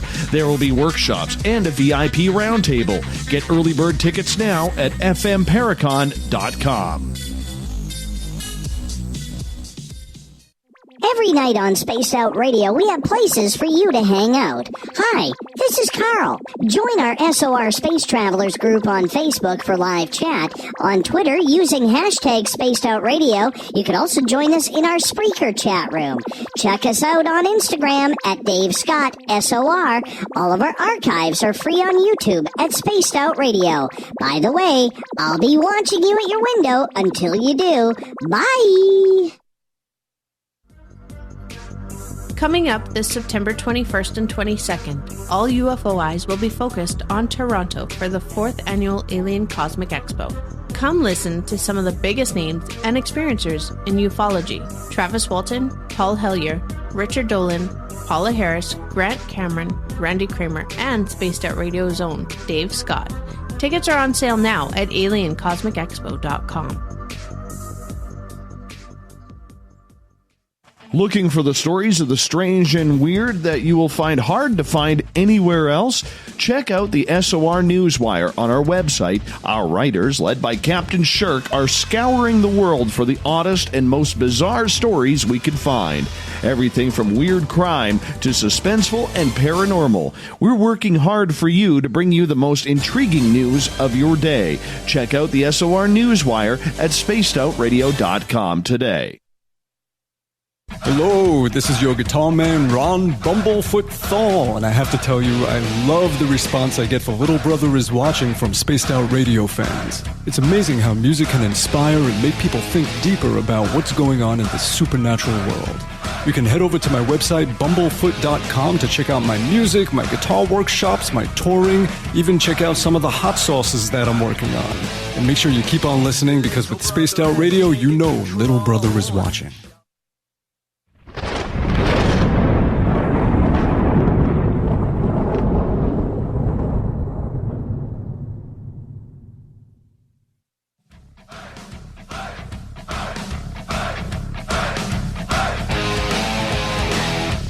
Welcome back to the halfway point of Spaced Out Radio tonight. I am your host, Dave Scott, sitting in the captain's chair in beautiful British Columbia, Canada. Thank you so much for joining us. I want to remind all of you, if you've missed portions of this show or others, you can always go to our free YouTube channel where we store our archives, youtube.com/Spaced Out Radio. Just hit that subscribe button for me. I would appreciate that. Our website is spacedoutradio.com, where you can check out our affiliates. Rock out to Bumblefoot. Read up on Captain Shirk's SOR Newswire. Soon, much more coming. Tonight, we are talking with Ian Holt, the award-winning author and movie director and producer out of New York. He's a diehard Yankee fan, so we can't blame him for that, because our Yankees are kicking butt and taking names this year on the baseball diamond. Thank you so much, Ian, for joining us. And we're going to switch gears here, my friend, because one of the things that has been intriguing you, and I got to say this, it's been intriguing me for the last couple of months. And it's tough to find someone to discuss this topic, but it's that of dimensions. What's going on? Where is the ghost realm? Where is the alien realm? Where is the other realms? Are we living on different timelines? Are there different dimensions that we are walking along in multiple lifetimes? What do you think, Ian? This goes back. I got to take a step back to take a step forward. A long time ago, about 10 years ago, they discovered that the galaxies are moving too fast. There's not enough gravity to push the galaxies at the speed that they're moving. So they discovered that there's something called dark matter. There's more matter in the universe than we know of, that we can see with our eye. And they've been trying to prove it, that, colliders all around the globe and all of that. But this dark matter, this space that we can't see, fits into a theory of Einstein's that there are other dimensions, which is a legitimate scientific field of study. And it's part of the Kabbalah in the Jewish tradition, so there's a basis for it even in theology. The Tree of Life drawing shows multiple dimensions. So what the next step is, it was discovered that we can take data and store it in an electromagnetic field, not even on a disk, just in an electromagnetic field. Now, if you can do that, that's the scientific basis when you look at it from our point of view, a paranormal point of view. That being able to store data in an electromagnetic field is the basis of the first scientific evidence that there could be a soul. You take that in connection with the life after death, near-death experiences, and you start to see a picture forming. The next step is interdimensional beings. Now, if we die, we go through that white tunnel in the white light as described, and you come out someplace else, this beautiful field or whatever. You see your loved ones. This could be the representation of traveling from one dimension to the next. The dimensions of dark matter that we can't see are the hell dimension, the heaven dimension. This brings in all the theology. So now they know there are places on Earth where these dimensions touch and the membrane is thin. And in those places, we can see through to the other side. At least that's the theory. Now, if what we're seeing as ghosts, and this was brought up on Ancient Aliens, if what we're seeing as ghosts is seeing into another dimension, it's an explanation of what ghosts are, what we see, This is a scientific, one step leads to another investigation, and no one's tying together these knots. But this idea that the ghosts that we see are not in our realm, but in the other realm, and we see them in certain places. Like, we know already, again, another piece of the puzzle is running water and limestone. It's something about electromagnetic fields, and that allows us to see into the next dimension and see the ghosts, because the ghosts are always in places where there's running water and limestone. In numerous cases, there have been ley lines across the earth where we have ancient structures that are high in electromagnetic fields. Maybe these ancient peoples were able to figure out where these ley lines are. How did they know? Whether it came from interdimensional beings, aliens, a shaman taking peyote and seeing, or seeing into the next world. Whatever it was, they knew where to build these things. A lot of these ancient structures, stone structures especially, are where, electromagnetic fields are abnormally high. So is that where the membranes touch? We talk about wormholes and all these things. How do they connect? Maybe wormholes don't connect into space. Where they connect into is other dimensions. Now, that's saying that maybe the gray aliens are us in another dimension. I mean, I don't know. But it's a scientific theory that's based in real scientific evidence, and oddly enough, it coincides with theology. Because once again, we make this false argument that there's either creationism or evolution. Yet we are working, what we hold so true as our Bible is actually interpreted by King James from a dead language called the Aramaic, which is what the original Bible was written in. And in the original Aramaic, it does not say on the first day God created heaven and the earth. It's on the second day God did this, on the third day God did that. It doesn't say that. It says in the first age. And the age is not defined. So even the Big Bang Theory was created by a Vatican astrologer and ordained by the Pope to be true, because we can't tell what happened 1 second before the Big Bang, and therefore that leaves open the faith of the finger of God. So this idea of theology and science being at war is more of a creation of our politics, right-wing, left-wing politics, Republican, Democrat politics, than it is of actual science, because the more we learn, the more science is in line with the Bible and the ancient peoples, Native Americans, ancient Hawaiians, the Polynesians theories, Mesopotamian theories. There's a flood myth in every story, in every culture almost, about 10,000 years ago. So it's, the Atlantis myth was, 9,000 years ago.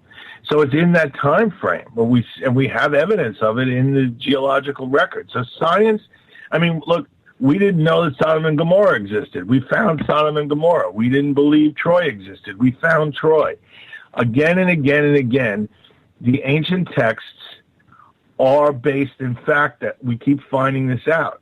So as science and theology are actually connecting, but yet if you listen to the talk radio and the shows on TV, there's a big rift between science and theology, and it's not true.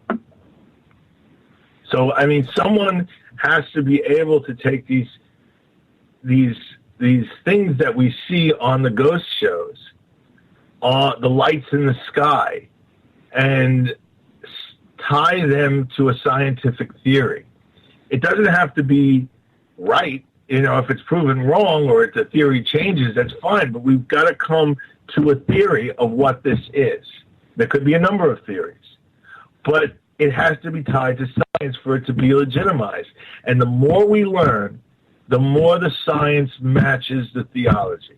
So we have to start thinking about this in different terms, not as some outlier, wacky,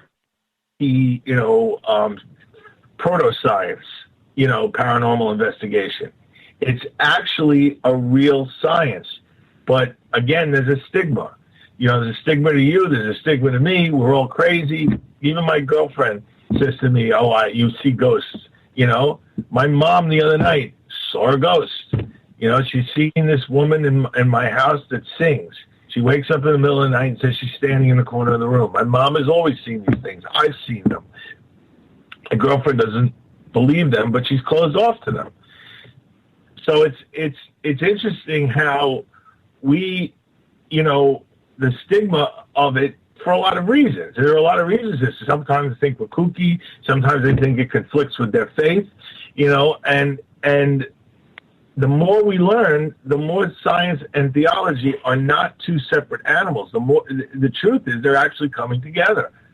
And this idea of other dimensions is one of the best explanations that I would say eats so much of the dangling participles of scientific discovery, dark matter, electromagnetic field theories, all this stuff. It all ties into a picture. And Occam's razor says the simplest explanation is usually the truth. And this is a simple explanation of everything that ties everything together. And when things tie together, more than not, there's something there. And we're not studying it as a whole. We're studying these little things individually and not tying them together. And that's where I think our science is, and our theology is missing the point. And they're losing the script. Ian, what about the idea that on these different timelines and or dimensions, whatever you want to call them, that life is just a continuous cycle? So, for instance, maybe on a different dimension or timeline, it's still 1855 with a guy moving his family up the Gold Rush Trail trying to find a great place to prospect. Well, that's one possible explanation, that these parallel universes, we exist in a number of universes at the same time, different versions of ourselves. We've seen that in, the Spider-Verse, right? That cartoon about Spider-Man. Or the other theories are these are different realms, different universes that coexist. Like I said, a hell dimension. What if God exists in a heaven dimension? That the idea of heaven is correct, but it's another dimension. And Satan was cast out of that dimension by a more advanced version of creatures and sent into a hell dimension. Some kind of horrible dimension for doing what he did, giving us, breaking the bond of the dimensions and giving us knowledge. That because we have the Satan story in almost every culture. The Jesus story is the same as the Isis-Osiris story, a resurrection. So again, how we see these things, we see patterns, and you can't ignore patterns. And that's where the science falls. No one's willing to take that leap and say, all right, if this is true and this is true, then where does that leave us? The idea of having data in an electromagnetic field without a disk is a great idea for future AI and all of that. But nobody wants to breach the fact, other than us kooks, quote unquote, that's the proof. If you can hold data in a memory, or data and memory are the same thing. The brain works as a large computer disk, an organic computer disk. It's just electricity and data stored. We could actually plug our brain. What we see in the Matrix will be possible one day. We're already doing it in very early stages. But even that, we refuse to look at that data in an electromagnetic field and go, wow, that could, besides all the scientific and financial applications for this, the idea that that's also proof that a soul could work in a scientific explanation, that the physics of it works. And that's where I think we're all falling down, because we're afraid to broach that, because you'll be labeled like us, quote-unquote kooks. Well, that is the big fear as we have about 7 minutes before we go to break at the top of the hour. Ian Holt is our guest tonight on Spaced Out Radio. See, I tend to think, Ian, that we are maybe moving towards finding that there are multiple versions of us, and we are all moving towards these different timelines. So in a different timeline, I might be 95 years old. In a different timeline, I may be passing away. In a different timeline, I may be rich. In a different timeline, I may be an athlete who actually has abs instead of a keg, right? And, you know, I mean, this is yeah. And that's the way I think it's going. I really do. You know, and I happen to believe that, you know, we have had Russian astronauts see these 9 feet tall beings with wings that were glowing and floating out in space.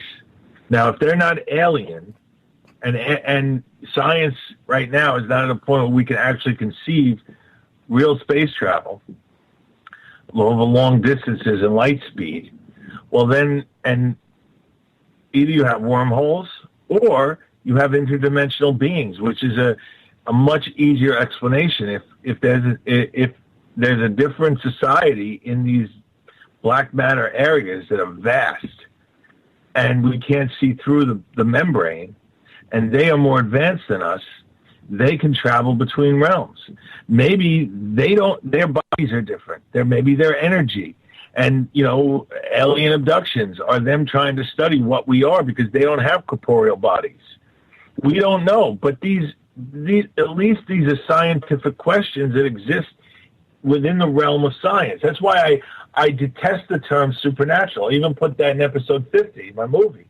I detest that term because nothing can exist beyond the natural science. I believe that. So paranormal, something that's not of the normal belief, is a much better word than supernatural. Supernatural, it makes us sound like kooks because nothing is beyond natural order, natural science. I mean, I believe that's more of a medieval term. Paranormal is just something that's not normal. And what's not normal is just we haven't been able to explain it in science or put the pieces together. So I always think paranormal is a much better moniker for what we're interested in. So where these timelines or portals or dimensions are popping up, let's talk portals here for a quick second. Do you think that they are natural to Earth's landscape, or maybe the ley lines that intersect to create these portals to different dimensions or timelines, or do you think that they are some sort of supernatural characteristic that Mother Nature has that we know nothing about? If you watch Contact on Science Channel, just take that investigation. They are showing that there's a pattern of UFO activity over large volcanoes. And the 19.5 longitude line is where a lot of these temples exist, even on Mars. Olympic Mons, the largest volcano on Mars, is a 19.5 parallel. The spot on Neptune is at the 19.5 longitude line. So they're showing now these patterns. Now you say, okay, all these volcanic or storm activity, that's where the UFOs are. Now you're saying, okay, why are they there? Is there some connection between electromagnetic energy, volcanoes, and portals? You also have portals, you know, like the door at the lake high in the Andes by Peru. There's actually a door carved into a mountainside. Why it's there, nobody knows. But people talk of it, and the local legends going back for generations is that it's a portal, but it's right next to a lake based on limestone. So you see these patterns over and over again where these ancient structures are. So yes, I think if there are such a thing as portals, whether they're wormholes to travel through space or through dimensions, there's a reason these things are there. They were built there because, you know, 1,000 years ago, someone built a door. Why did they build it I mean, is it just coincidence that it was built on a limestone and water, fresh running water? And that pattern is repeated over and over? I mean, it's too much of a coincidence. Like, I mean, we all, people laughed at, Chariots of the Gods, Eric von Daniken. Yet, anybody with half a brain would go, why are there pyramids everywhere? Why are there, it goes against common sense to say that every culture on the planet and the other opposite sides of the planet are building pyramids, and it's just a coincidence. We say the Hindi text, the Mahabharata, it tells you how to build an anti-gravity engine. They built one. It's small. It can only lift a little bit, but it's actually mercury, gold, with a gyroscope, and they built it in a scientific lab. So why is the rest of the text of the war in heaven, the two factions of interdimensional beings or aliens and all these ships that they had, why is the rest of the Mahabharata totally, laughed at like, oh, it's just crazy stories, mythological stories? If one part of it is true, why isn't the rest? Why is the Bible? I mean, we find again and again the events of the Bible are being found archaeological sites, the ancient Greek stories, all verifiable, all that we thought was a myth. Yet, we still think the rest of it's gobbledygook. I mean, you can't have your cake and eat it. You can't deny what's staring you in your face and what common sense and logic tells you. Well, I had are running. Go ahead, Ian. Go ahead. I talked to my girlfriend, and she says, "You don't believe in God." I go, "Well, wait a second. I do believe in God, but God is an alien. Now, if he's not of this earth, and that's what the Bible says, he's not of this earth. He's a creature of energy and fire on the tree, the burning bush, and all of that. The fire that holds back the Egyptians. Well, if he's not of this earth, then by definition, he's alien. I'm not saying what he is. I'm not denying God. All I'm saying is that God is an alien. And I think we get hung up on these words without understanding the true definition of them. True. But with these portals, and we can continue this on the other side of the break, with these portals, one of the things that intrigues me about it is when you see these people, happy-go-lucky, maybe out with their friends on a night out of town, not in trouble with the law, never been hanging out with the wrong crowd, and they just disappear, Ian. It's like somebody says, hey, I'm just going to go behind that tree and go to the bathroom, which happens. We're men. We all do that every now and again. Put your hand up if you haven't. But when we look at it, Ian, all of a sudden that person disappears. Poof, vanishes, gone. Like within 10, 20, 30 feet of their buddies. And we see this happening more and more.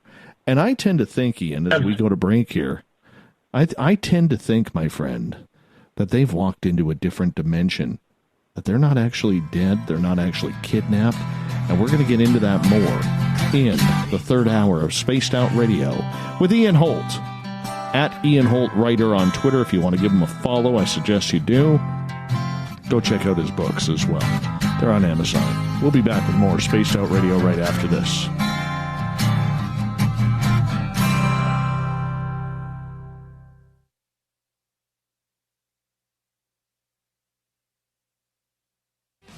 Come hang out with me, Little Richie G, as I take over the airwaves on Spaced Out Saturdays. This is Rich Giordano, and I'm going to bring you the most fun on the radio you can have with your clothes on. We're going to get to the heart of the subjects from UFOs to what's going on in the paranormal and everything in between.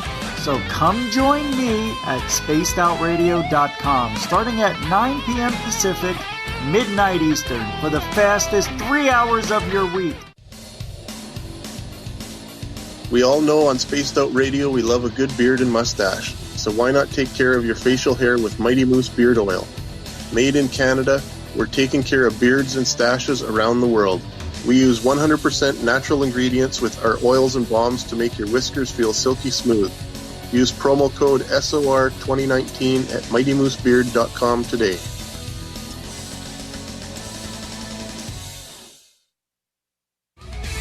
adding to the entertainment online for Spaced Out Radio. I'm Amber Beckrud, and I want to invite you to subscribe to our YouTube channel and check out Cryptid Tales, where I will take you on a journey into some of the strangest legends and lore from around the world, relaying the stories to you of the strange creatures and experiences that people have had throughout time. You can find Cryptid Tales at youtube.com/Spaced Out Radio. And while you're there, don't forget to check out our free archives and leave a comment. See you there. Canada's largest UFO conference is ready to roll in Toronto this September 21st and 22nd at the Alien Cosmic Expo. This year is about the experience. Listen to the stories of Dave Scott, Travis Walton, Paula Harris, Grant Cameron, Ryan Stacey, Richard Dolan, Leslie Mitchell-Clark, and more. Get your tickets now at aliencosmicexpo.com.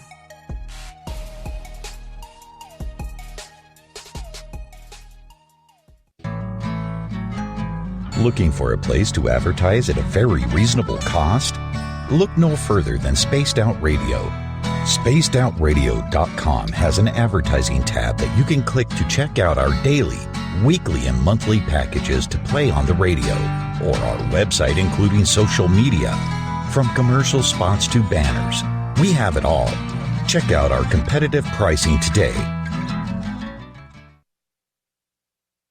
So, you love talk radio? Then you'll love TalkStreamLive.com. TalkStream Live is always on, 24/7, with the best streaming talk shows. Find your favorite talkers and discover some new ones. It's free, readily available online or on mobile with any smartphone or tablet. Finding your favorite talk shows all in one place has gotten a whole lot easier. Just go to TalkStreamLive.com. Be sure to download the free apps from Google Play or the iTunes App Store.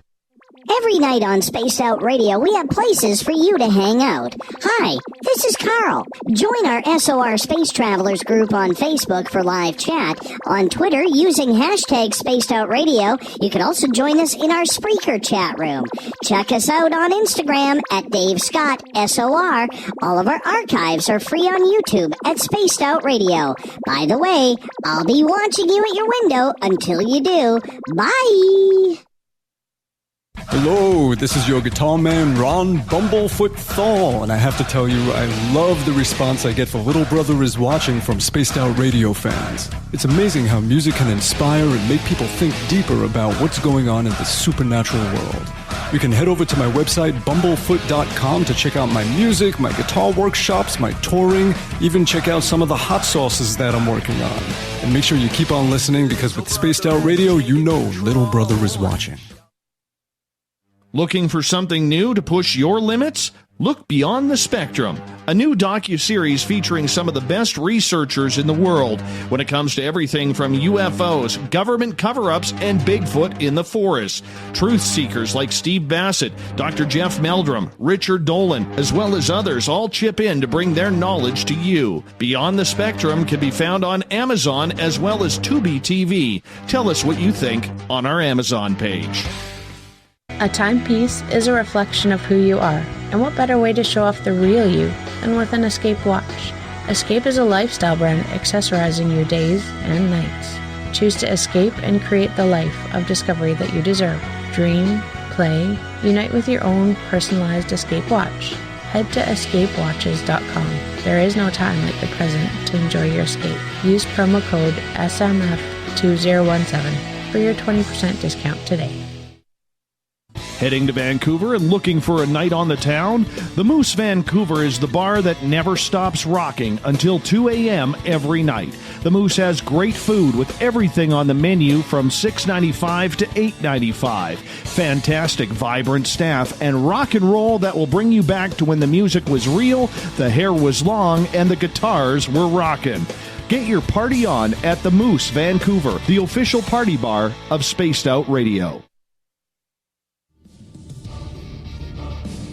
Come get spooked at the 4th Annual Forest Moon Paracon in Cedar-Woolley, Washington, Saturday, September 28th. UFOs, ghosts, aliens, Bigfoot. Speakers include Mike Morin and Jason Jordan, R. Keith Andrews, and Dave Scott from Spaced Out Radio, and so much more. There will be workshops and a VIP roundtable. Get early bird tickets now at fmparacon.com. At spacedoutradio.com, we have a little bit of everything for you to stay up late. So while you're there, check out our SOR Newswire, where our team brings you stories of the weird and strange to the WTF from around the globe. News on Bigfoot, UFOs, paranormal, Darwinian-type crime tales. It's the stories that the mainstream media usually won't touch. Well, we got them all on the SOR Newswire, only at spacedoutradio.com. Visit purpleplates.com today. For over 40 years, the Purple Energy Plates have been delivering amazing results for their many customers.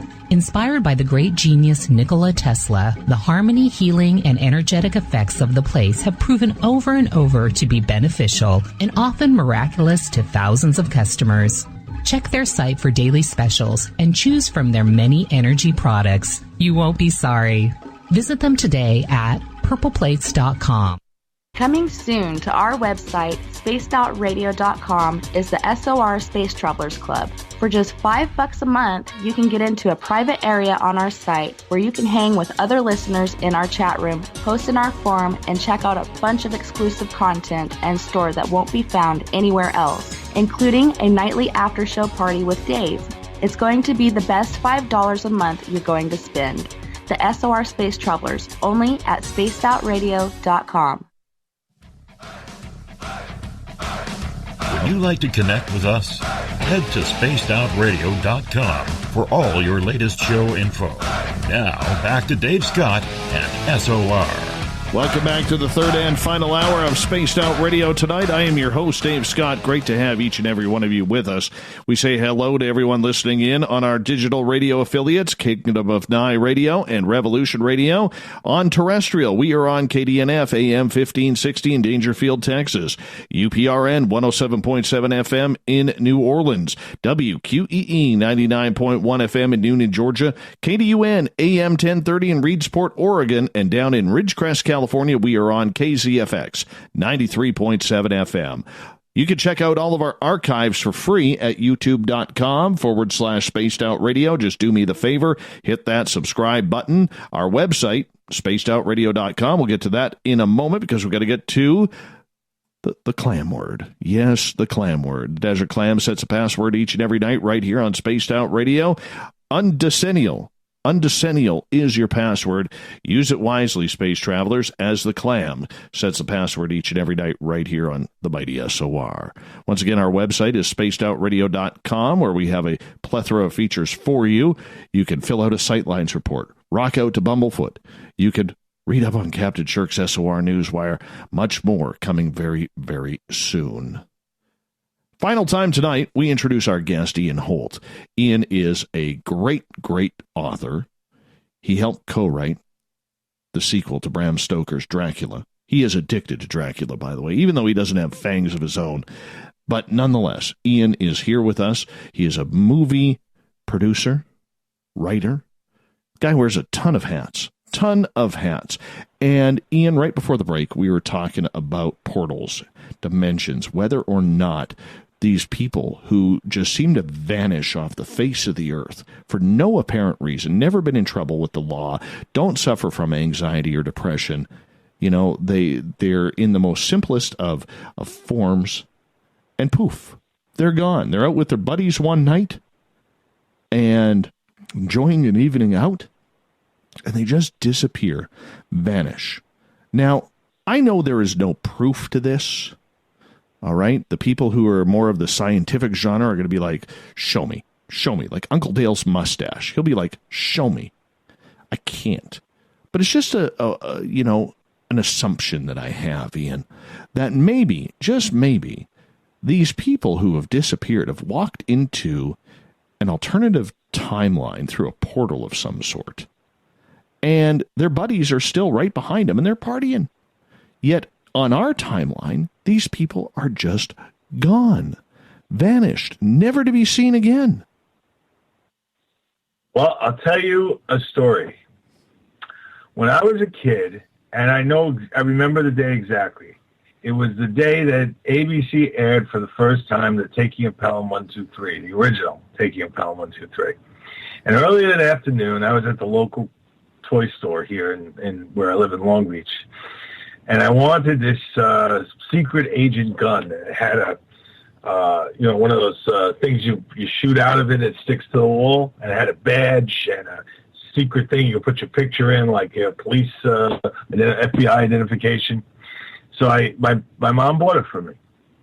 I left it on my bed. It was brand new. I couldn't wait to play with it more. I was playing with it all day. I went to watch Taking of Pelham 1, 2, 3. When it was over, I went back into my room and the gun was gone. And all I could remember was this episode of The Twilight Zone when something fell behind the bed and he went to grab it. The character went to grab it and his arm went into the wall and he reached into another dimension. And I've always wondered what happened to that toy. My parents swore they never saw it. They never touched it. I was in the room. There was no one else in the house. What happened to that toy? To this day, I still can't figure out what happened to that toy. It annoys the hell out of me. But, when I saw that Twilight Zone, I thought of the Twilight Zone episode, and every time I see it, I go, this is must have what happened.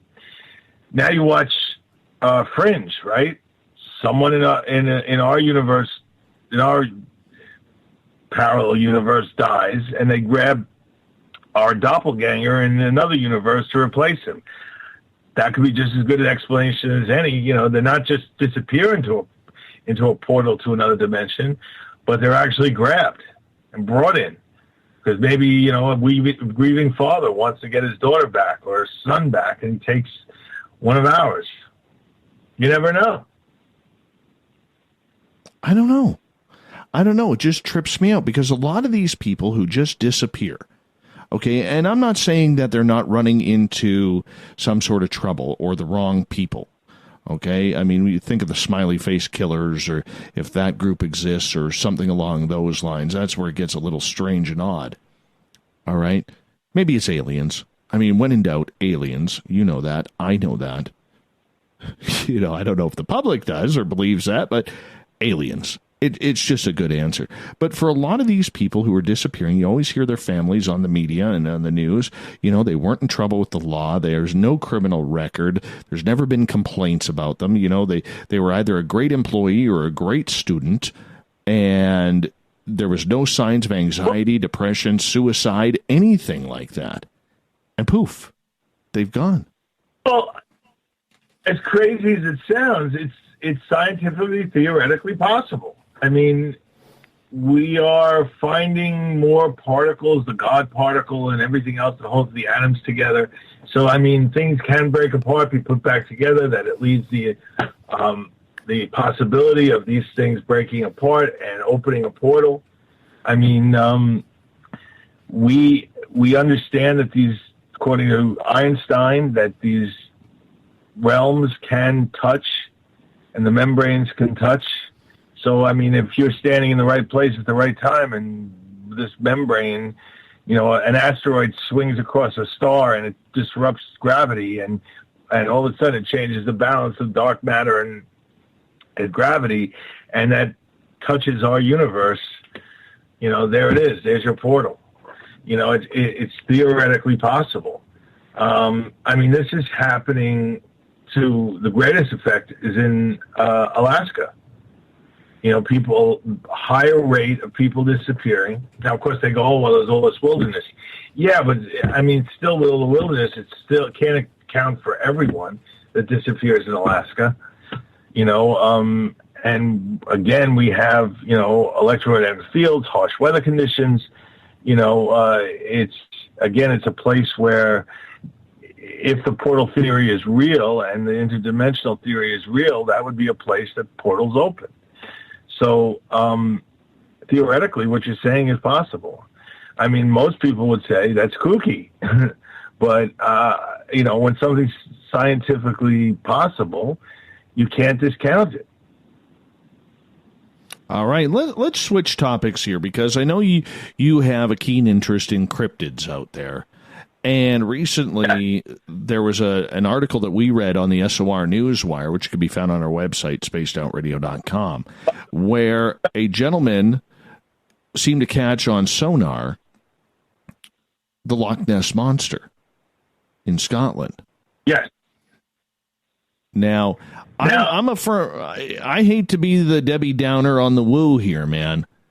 I don't know if I believe in a lot of these lake monsters. I'm more siding with a sturgeon or an oarfish or something along those lines. What's your thoughts? Well, I'm not saying what it is, but for decades, there are caves down there. There are, remember, this was formed by glaciers. So who knows what's ripped up down there at the bottom. It's so dense and dark, we really haven't explored it, and it's gigantic, Loch Ness. Now, if you get a hit of a 25-foot creature and then it disappears, well, what was it? It was moving. It wasn't like it was just standing still. It was moving. So if there's something down there, a sturgeon even, that goes into a cave, there's something that people are seeing. So I found it fascinating because there had been sonar studies of Loch Ness from one end to the other that picked up nothing. And now we have one that did. So what does that say? If these creatures, if we know that there's enough food in the loch to support. Well, at one time we didn't think there were enough fish. Now we know there are. So now we have a situation where it's feasible that an apex predator could live in there. I just say that when you have these anomalies like this, then, well, let's study it. Science to be fun to kids, if for no other reason, and I'm getting really light here, but the truth is, kids like the Loch Ness Monster. How better to get them interested in, science than to actually go out and study the lake? Do a sonar study. How many marine biologists will you create? If this is on front page news and the news channels were reporting, a major sonar study of Loch Ness. That's how you get kids interested. You don't have to, why is it so taboo to study the Loch Ness Monster? If I'm a kid, I'm more interested in that than I am in mixing, hydrogen and oxygen and, in chemistry class. Going out and seeing the lake, that opens you up to geology, archaeology, history of the ice ages, climate change, how all that works, because it was all formed through climate change in the past. So, as a way of getting kids interested in learning, I think it's worthwhile just for that. I get that, and I can appreciate that. But the multitude of studies that have been done on Loch Ness, or even in my area, there's a couple of lake monsters. There's Ogopogo and Okanagan Lake. On Vancouver Island, there's a Cameron Lake monster. On the west coast of the Pacific Ocean here, from British Columbia down to the tip of California, you have the Cadborosaurus. You have Lake Champlain's Champ. There's believed to be a lake monster in the Great Lakes. To me, it sounds more of legend than it does an actual creature that could be a dinosaur that has survived, 40 million years beyond its lifespan of when it was supposed to be on this planet. Well, yet there are theories that, Bigfoot is a spiritual being and it's a dimensional being, an extraterrestrial. That he's not there all the time. And it's not just a crypto animal, that there's something more to it. Perhaps the Loch Ness is that too. The funny thing is with me is, people will laugh and shoot down theories automatically, because they think it's weird or really out there. Yet, how many times in history have we had outrageous ideas that have proven to be true? There was a show on television, Tesla's Death Ray, where the Wardenclyffe Tower, which was supposed to collect energy for radio transmissions, was actually the first step in giving free electricity to the world, but it was also a weapon. They built a scale model of it, and the damn thing worked. But for as far as back as I can remember, the death ray was thought the mind, a made-up thing by Tesla as he was aging and getting senile, and nobody believed it. But yet it worked. They had a plane coming in, they directed the electricity, and it blew up the plane. So the damn thing worked on a small scale. Now imagine blowing that up to the Wardenclyffe Tower size, which was the same height as the pyramid, and all of a sudden you have a weapon that if a lightning bolt hit it, just what Tesla said. If a battalion of planes were coming at you, you could hit them with the electricity bolt and blow up all the planes. We decided to go nuclear and didn't engage him. So, just because this group of scientists decided to test it, all of a sudden now the Tesla death ray is plausible. But yet it was considered fantasy for so many years, but nobody did an investigation to test it. They actually discovered plans in Estonia, because that's where his papers are, at a museum in Estonia. They found diagrams and used those diagrams to recreate it. I get that.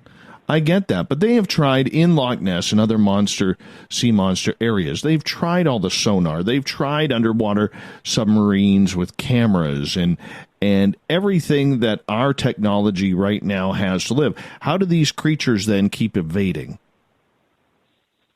Well, there are caves down there, cave systems. I mean, there are huge cave systems around the world, but these things, it's underwater cave systems. It's quite possible that they're living in the caves. They don't come up that often. And Lochness is one of the most dense, dark, black water. I mean, you can't see a few inches in front of you down there. And there's so much gook in the lake that up until recently, the modern sonar was not able to penetrate. So all those sonar, I mean, it's like when they say the Shroud of Turin is 1,300 years old. But every scientist by today's standard understands the shroud was in a fire. So even though they took a part of the shroud, which was not burned, the carbon from the fire and of the building landed on the shroud, which would make any findings of carbon dating skewed. They understand that today. So the 13th century date of the shroud is wrong. Now, I'm not saying it's Jesus' shroud, but for so long it was a fake because it was the 13th century. Leonardo da Vinci created it. But, I mean, if science now can prove that these tests can be tainted by carbon from a fire, and the thing that you don't have to take a burn section, it's just the carbon in the air lands on the cloth. So then why can't, old sonar not be able to penetrate the lake, and new sonar can? I mean, as we advance technologically and people are still seeing this thing, then let's take another pass with a new technology. It's like you did it once, 30 years ago with old technology, and you want to go, how many, you did the blue hole. It's modern technology from Virgin Atlantic that allows us to get down to the bottom. And one time we could never even think of going down there. Very true. Very true. But do you still think that these creatures exist? These dinosaurs? I mean, the ocean's a big place. Water levels are a big place. We don't know because we haven't explored. And there could be some radical possibility that somewhere in the deep depths that some of these creatures still exist that we have not discovered. No one has been able to disprove or call fake to the flipper picture. I mean, that goes all the way back to Leonard Nimoy's In Search of. There was an underwater picture taken, and it's clear as day there's a flipper there that matches the flipper of that prehistoric creature. I mean, there's been lots of discussion about the neck and the head out of the water, whether it was real or not. But that flipper picture, everyone focuses on that head out of the water picture. But the flipper picture is the one no one talks about, and that's the one you can't debate. I mean, these were actual scientists not looking for the Loch Ness monster. They were doing marine biological research on the lake. Had nothing to do with the Loch Ness monster, and they caught in a picture, underwater camera picture, a flipper. I mean, you see the outline of a creature in a flipper. They caught the front half of a creature, front portion of a creature. You see the beginning of a neck. I mean, it's right there, clear as day. So what was that? Was that just, water, an optical illusion? I don't know. I mean, look at all the work that's been footage, right? It's been analyzed, but no one even talks about that flipper footage. I mean, to me, that's the one piece of evidence that I can't explain.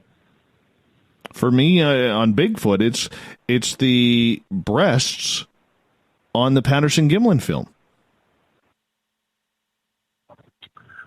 Not just that, they've had DNA of hair that they from an unknown animal. I mean, you go to a place where there was an attack, you find hair, like there was nails, put up for bear nails when they close up cabins, and they put the nails in the board to get rid of the bears as they step on it, and they get the hair off, and people say it was a Bigfoot, and then they test the hair, and the hair comes back as an unknown creature. They admitted that the hair didn't have DNA in it or whatever. But that would be lack of DNA, not being, or tainted DNA, which is possible. But why do you just outright ignore the fact that it came back as an unknown creature? Well, I get that, and I can appreciate that. It is something that needs to be adjusted. Ian, we only have you for about another 2 minutes here on Spaced Out Radio. It's another show that has just flown by with you, my friend. And the next time you and I talk, it'll be your favorite time of the year. It'll be 2 days before Halloween. Yes. Our famous Halloween show. What are you bringing? Tease us a little here. Well, I think it's only fair to start discussing all the updates on the Halloween movies. There was some big news this week.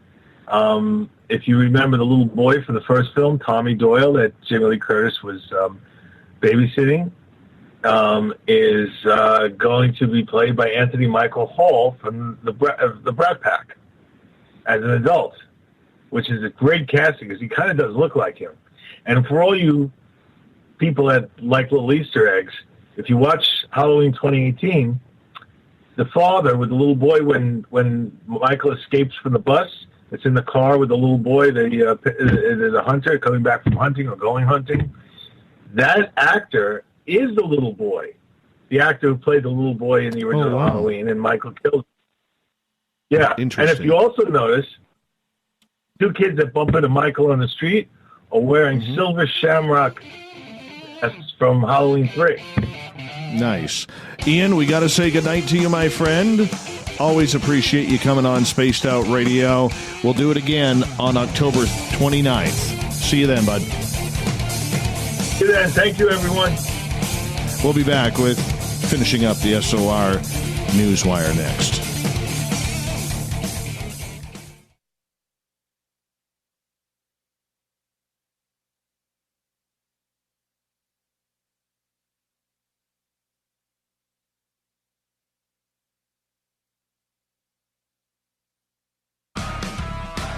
Get your horns up with me on Spaced Out Radio. This is Ron Bumblefoot Thal. Come tune in to SOR where you can hear me rock out with Little Brother Is Watching, the official theme song of Spaced Out Radio. And then come on over to bumblefoot.com where you can find out about my tour schedule, my music, and everything else. Bumblefoot.com keeps you up to date on what I'm doing and the best way to stay in touch with my music and music camps. Sign up for my newsletter at bumblefoot.com and remember, Little Brother Is Watching.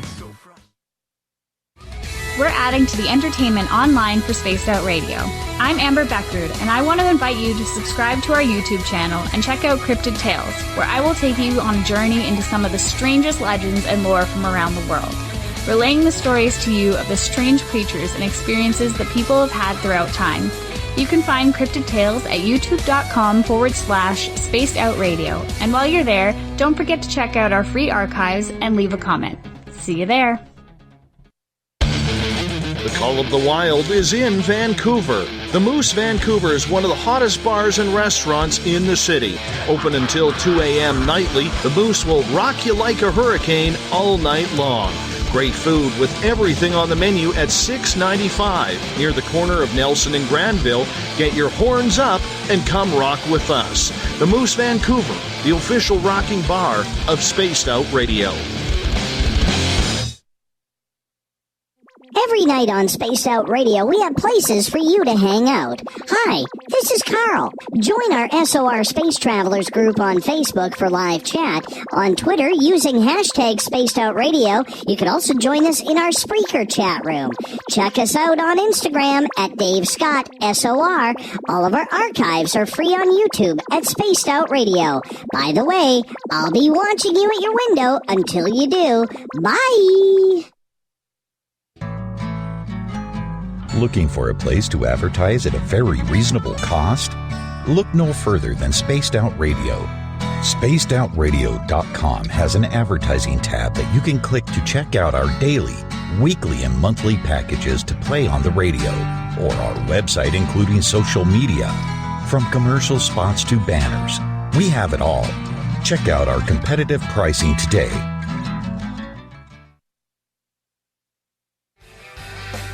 From the heartlands of Canada to beards around the world, we know how to take care of you. Fill your follicles with the Mighty Moose Beard Oil. All our oils and balms are handmade and 100% natural ingredients because we care about your beard. And hey, use the promo code SOR2019 and get your Mighty Moose Beard Oil today. You can check us out on our website, mightymoosebeard.com.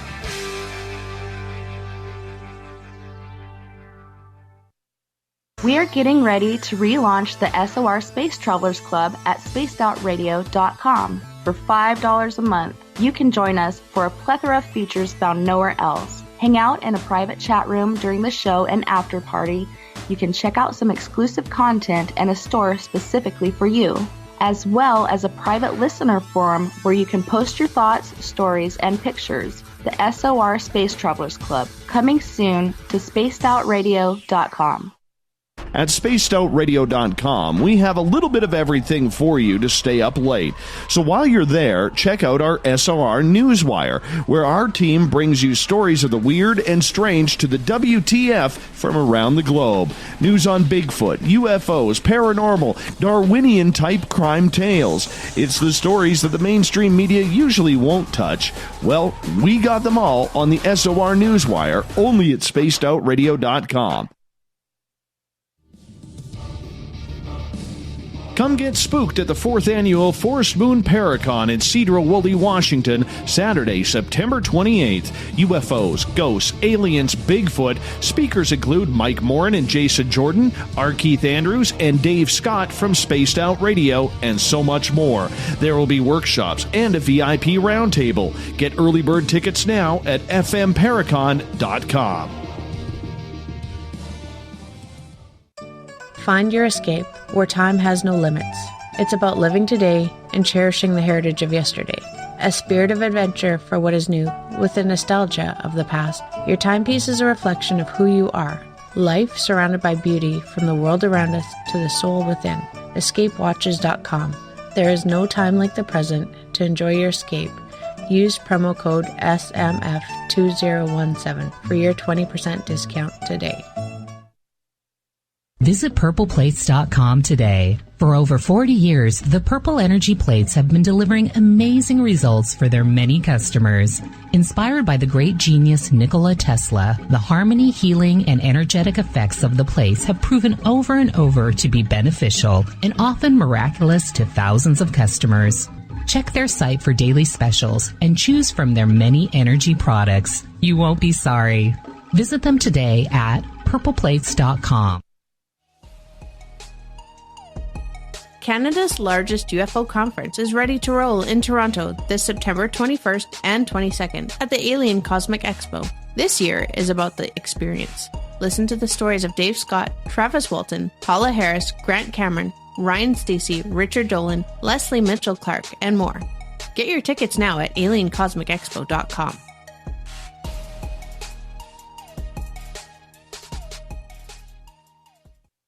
Looking for something new to push your limits? Look Beyond the Spectrum, a new docuseries featuring some of the best researchers in the world when it comes to everything from UFOs, government cover-ups, and Bigfoot in the forest. Truth seekers like Steve Bassett, Dr. Jeff Meldrum, Richard Dolan, as well as others all chip in to bring their knowledge to you. Beyond the Spectrum can be found on Amazon as well as Tubi TV. Tell us what you think on our Amazon page.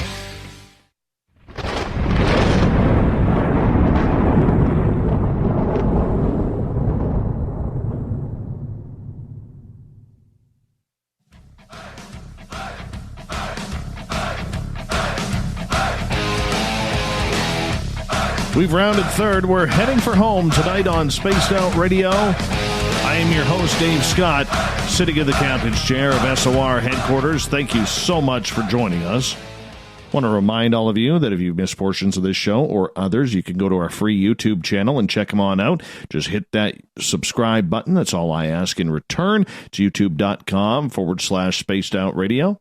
And our Spaced Out Radio website. Just throw a .com on the end of it.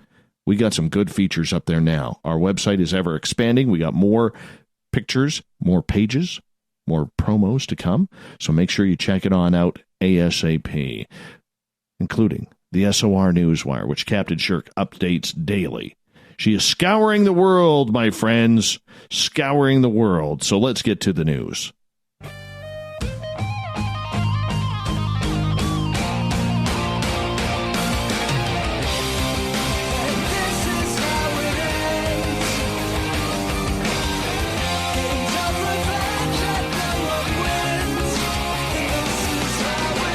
The news is always changing, which is why we bring you the SOR Newswire at the back end of every show, where we get into all the stories. You can find our news on our website once again. We're going to start off with, well, let's say children who may end up looking like werewolves. Yeah. So apparently, more than a dozen babies in Spain have been diagnosed with so-called werewolf syndrome after taking contaminated medication. The infants took a preparation of omeprazole, a drug used to treat conditions caused by excess stomach acid like heartburn. The batch was contaminated with menodixil, a medicine for baldness. Yeah. How do you go from heartburn medicine to baldness medication? Yeah, this is according to the Spanish Ministry of Health, Consumer Affairs, and Social Welfare. Manuel Fuentes of the Official College of Pharmacists of Granada explained to the Granada Hoy that the drugs are different to the omeprazole capsules taken by thousands of adults. As children can't swallow capsules, pharmacists must prepare special syrups.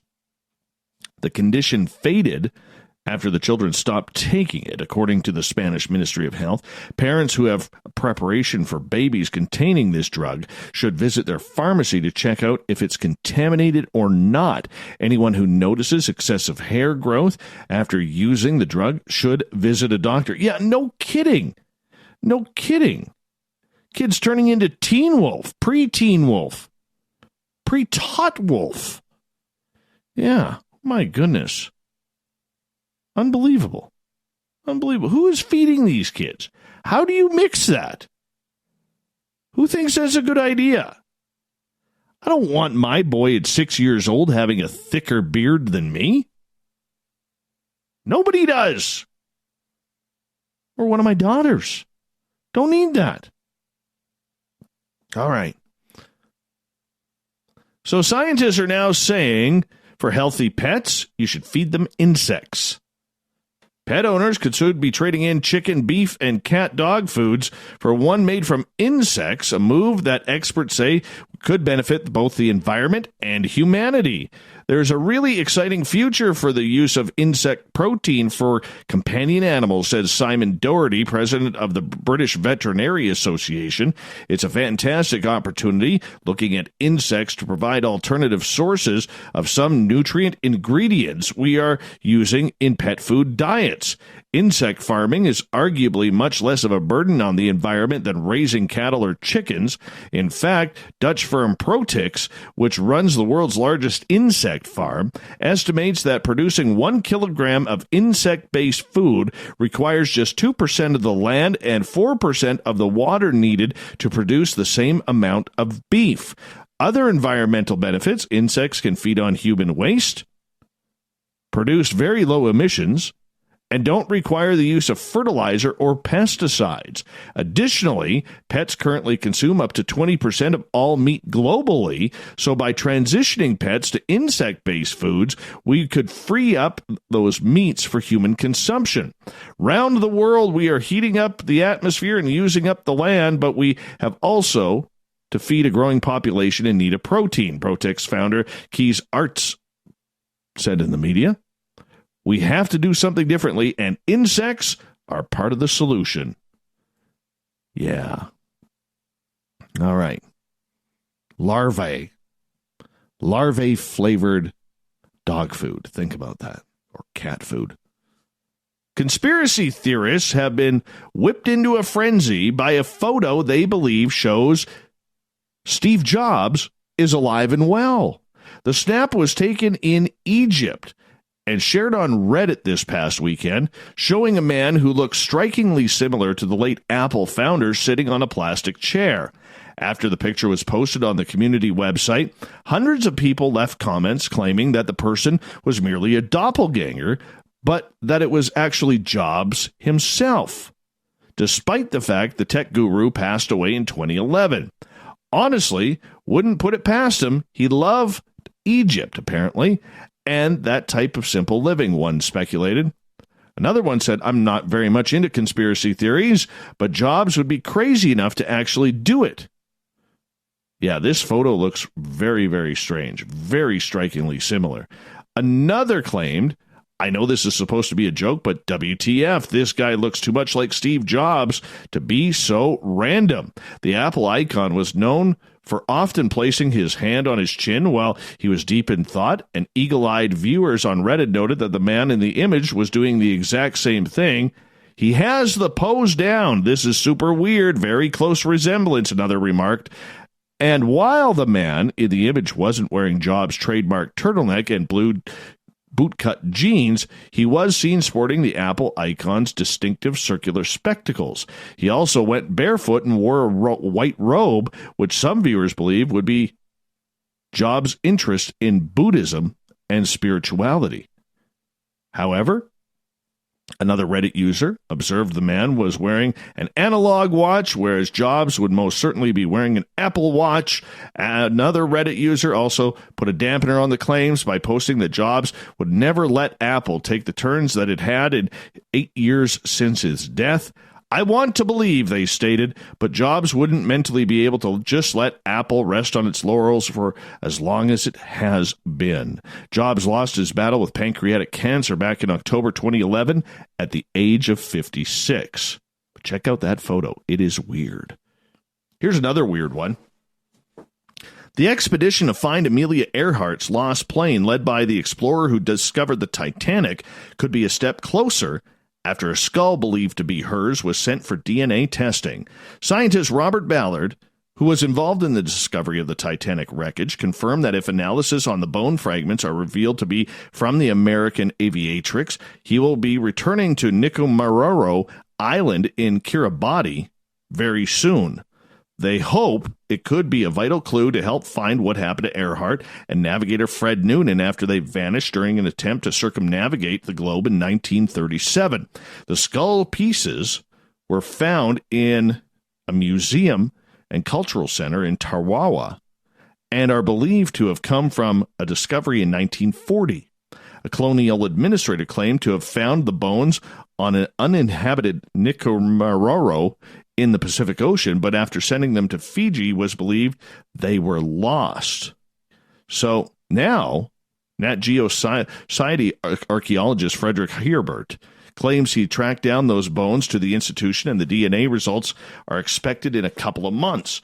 Forensic anthropologist Aaron Kimmerell explained that the skull, which is currently being reconstructed for testing, belonged to an adult female. We don't know if it's her or not, but all the lines of evidence point to a 1940 bones being in the museum. If tests prove that the bones were from Earhart, Ballard and his team have confirmed they will return to the island Ballard, who has helped find the Titanic wreckage, would search further specific areas on the islands. He would survey the southern half of the beach where land and underwater formations are easier to scan with sonar, still looking for the plane. Moving on here. Now, this is cool. I would love to do this. Have you ever been in a corn maze?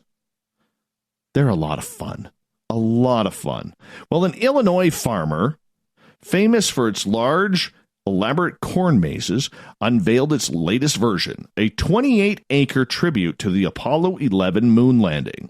Richardson Adventure Farm in Spring Grove unveiled its latest corn maze design, which features 9.7 miles of trails arranged in the shapes of two astronauts, the Saturn rocket, a U.S. flag, the planet Earth, and the words Richardson Farm and Apollo 50, marking the 50th anniversary of the moon landing. The Richardsons said the maze also includes bridges that swerve as viewing platforms for people who have troubles finding their ways around. No one's ever got lost, co-owner Robert Richardson said, at least not for long, and no one's ever called 9/11. But this is gorgeous. It's absolutely gorgeous. So if you're in Illinois, go check this out. Highly, highly worth it. I would love to do this. I would love to do this corn maze. It looks like so much fun. All right. Here's a little bit of a gruesome story. Experts have shed new light on how the Inca civilization used trophy heads to maintain control over conquered peoples. At its height in the 16th century, the Inca Empire spanned modern-day Peru as well as parts of Bolivia, Ecuador, and Chile. The Inca expansion to the southern Andes catalyzed important political and symbolic changes in local communities. The Inca, for example, changed mining production, logistical and administrative infrastructure in the Copiapó Valley in northern Chile. Chillingly, a new form of ideological violence also emerged under Inca rule, according to the studies. One new form was the display and discarding of human heads, a burial pattern unprecedented in the region. The researchers also noted the discovery of modified severed heads from young individuals at a Chilean village as evidence of the grisly practice. The heads had been buried without grave items next to the local cemetery. Their use represented an effort to ideologically rule over newly incorporated subjects by demonstrating power and ensuring their compliance. Citing the study, Nature reports that 4 female skulls were found, 3 of which were from young women, and another was from a child. Holes had been punched into the skulls, probably so that they could be strung together with a rope. They were eventually thrown onto a trash pile. Sad. Eerie. We got one more here for you before we get to the thought of the day. All right. Now, we have had Andrea Perrin on this phone, on this show, I should say, talking about the real story behind the movie The Conjuring. Well, the real-life house that Andrea grew up in, a haunted farmhouse in Rhode Island that inspired the movie The Conjuring, was recently purchased by a couple in Maine who admitted they are still experiencing the same paranormal activity that famously drove out the Perrins in the 1970s. Corey and Jennifer Heinzen from Mexico, Maine, were excited when they learned that the 1736 8-acre farmhouse, which was the site of the true story of the haunting of the Perrin family, had gone on sale in a quiet village of Harrisville, Rhode Island. We immediately fell in love with it, Heinzen told the media. 8.5 acres, a river in the back, and a pond. It was so serene there. Never mind the story behind the house. The Heinzens closed on the home in late June and hope to restore it and open it up to other paranormal enthusiasts like themselves, but the process has been anything but easy. Corey Heinzen admits I've had a hard time staying there by myself. Footsteps, knocks. We've had lights flashing in rooms. And when I say lights flashing in rooms, it's rooms that don't have light in there to begin with. The couple said they don't feel the presence is evil, but warn that it is similar to testimony from the Perrin family, who claimed their haunting began with innocent but unexplainable happenings in the home. Roger Perrin, his wife Carolyn, and their 5 daughters, including Andrea, moved into the home in 1971 and began noticing strange occurrences right away. Missing objects and strange noises soon escalated into evil spirits and reported demonic possession. 2 years later, the family contacted Ed and Lorraine Warren, the famous paranormal investigators from Connecticut, to look into what they were experiencing. This was the basis of the movie. The family eventually moved out of the home, and it was purchased by Norma Sutcliffe, who eventually sued Warner Brothers in 2015 after she claimed that the movie encouraged trespassers to visit their property. Good luck with the hauntings. I'd own it. I'd own that house. Totally would.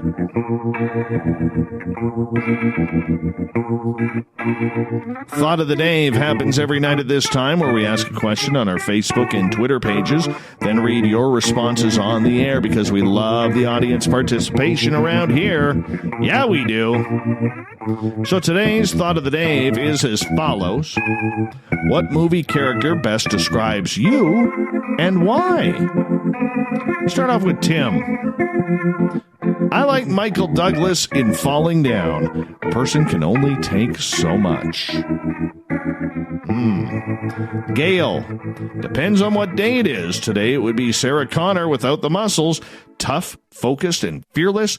On another day it would be Elizabeth Bennet. Hopelessly romantic, but equally smart-mouthed. What she thinks, she speaks. And that can be off-putting to men. Coral. Hold on while I crawl out from under this house that fell on me in Kansas. Oh no, Coral, that cannot be you, because that house fell on my former mother-in-law's sister. That's why she was so pissed off with me all the time.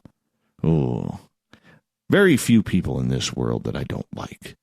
The former mother-in-law? Oh, I wouldn't wish that upon anybody. Anybody! Scary times back then.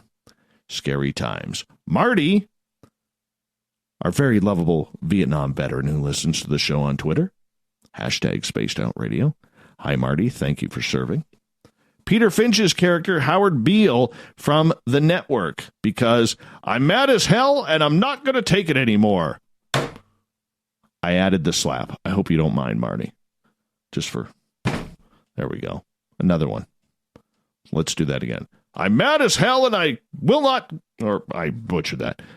I'm mad as hell and I'm not going to take it anymore. There you go, Marty. That's for you. Renee.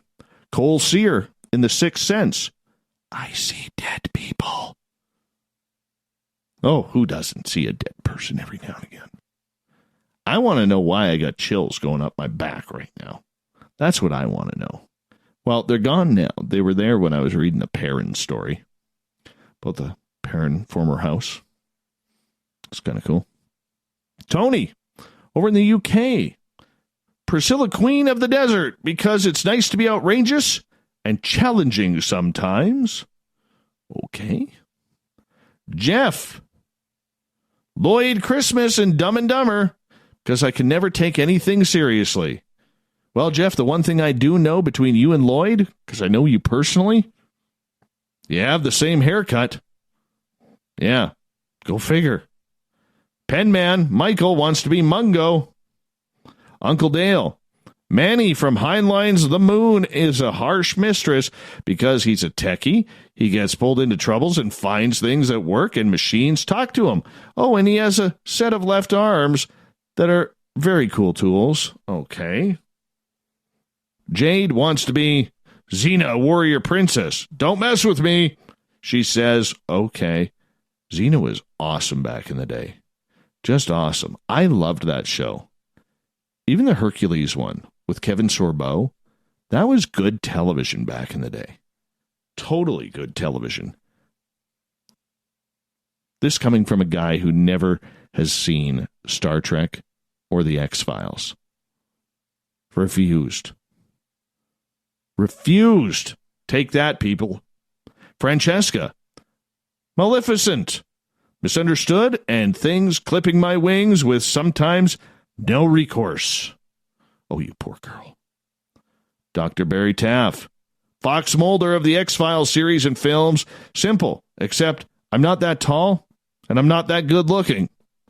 I know that feeling. Catherine. Hi, Cat.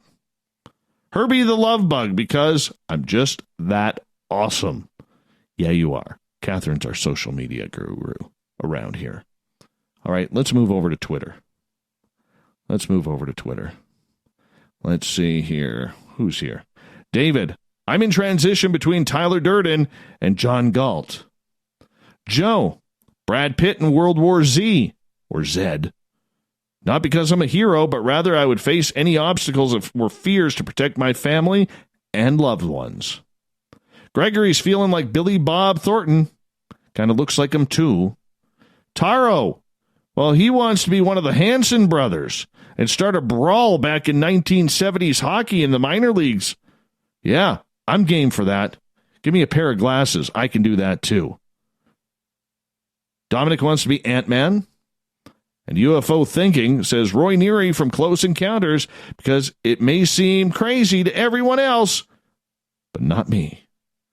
Thank you to everybody participating in the Thought of the Dave on Twitter and on Facebook. We will do it all again tomorrow morning, and we'll read your responses on the air. Big thanks to Captain Shirk for putting the SOR News Wire together. And a big thanks to Ian Holt for coming on in. He'll be back on the show on Tuesday, October 29th. We got Mr. Ron Bumblefoot THAL rocking in the background with Little Brother is Watching. Bumblefoot is the official music of Spaced Out Radio, rocking us in and out of every single show. Get your horns up for the guitar god himself. Special thanks to everybody listening in at home, in your cars, at work, in our chat rooms on Spreaker, Rev Radio, everybody in the SOR Space Travelers Club on Facebook, wherever you may be, including Twitter at hashtag Spaced Out Radio. Remember, this show is copyright by SOR Media Ventures Limited and Spaced Out Radio. I know you're out there somewhere. Thank you so much for sharing your evening with us. I wholeheartedly appreciate it. I wholeheartedly appreciate everybody in the chat rooms as well, because together, my friends, we own the night.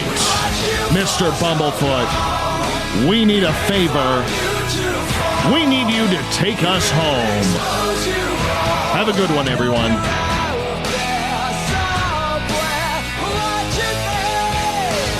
Horns up.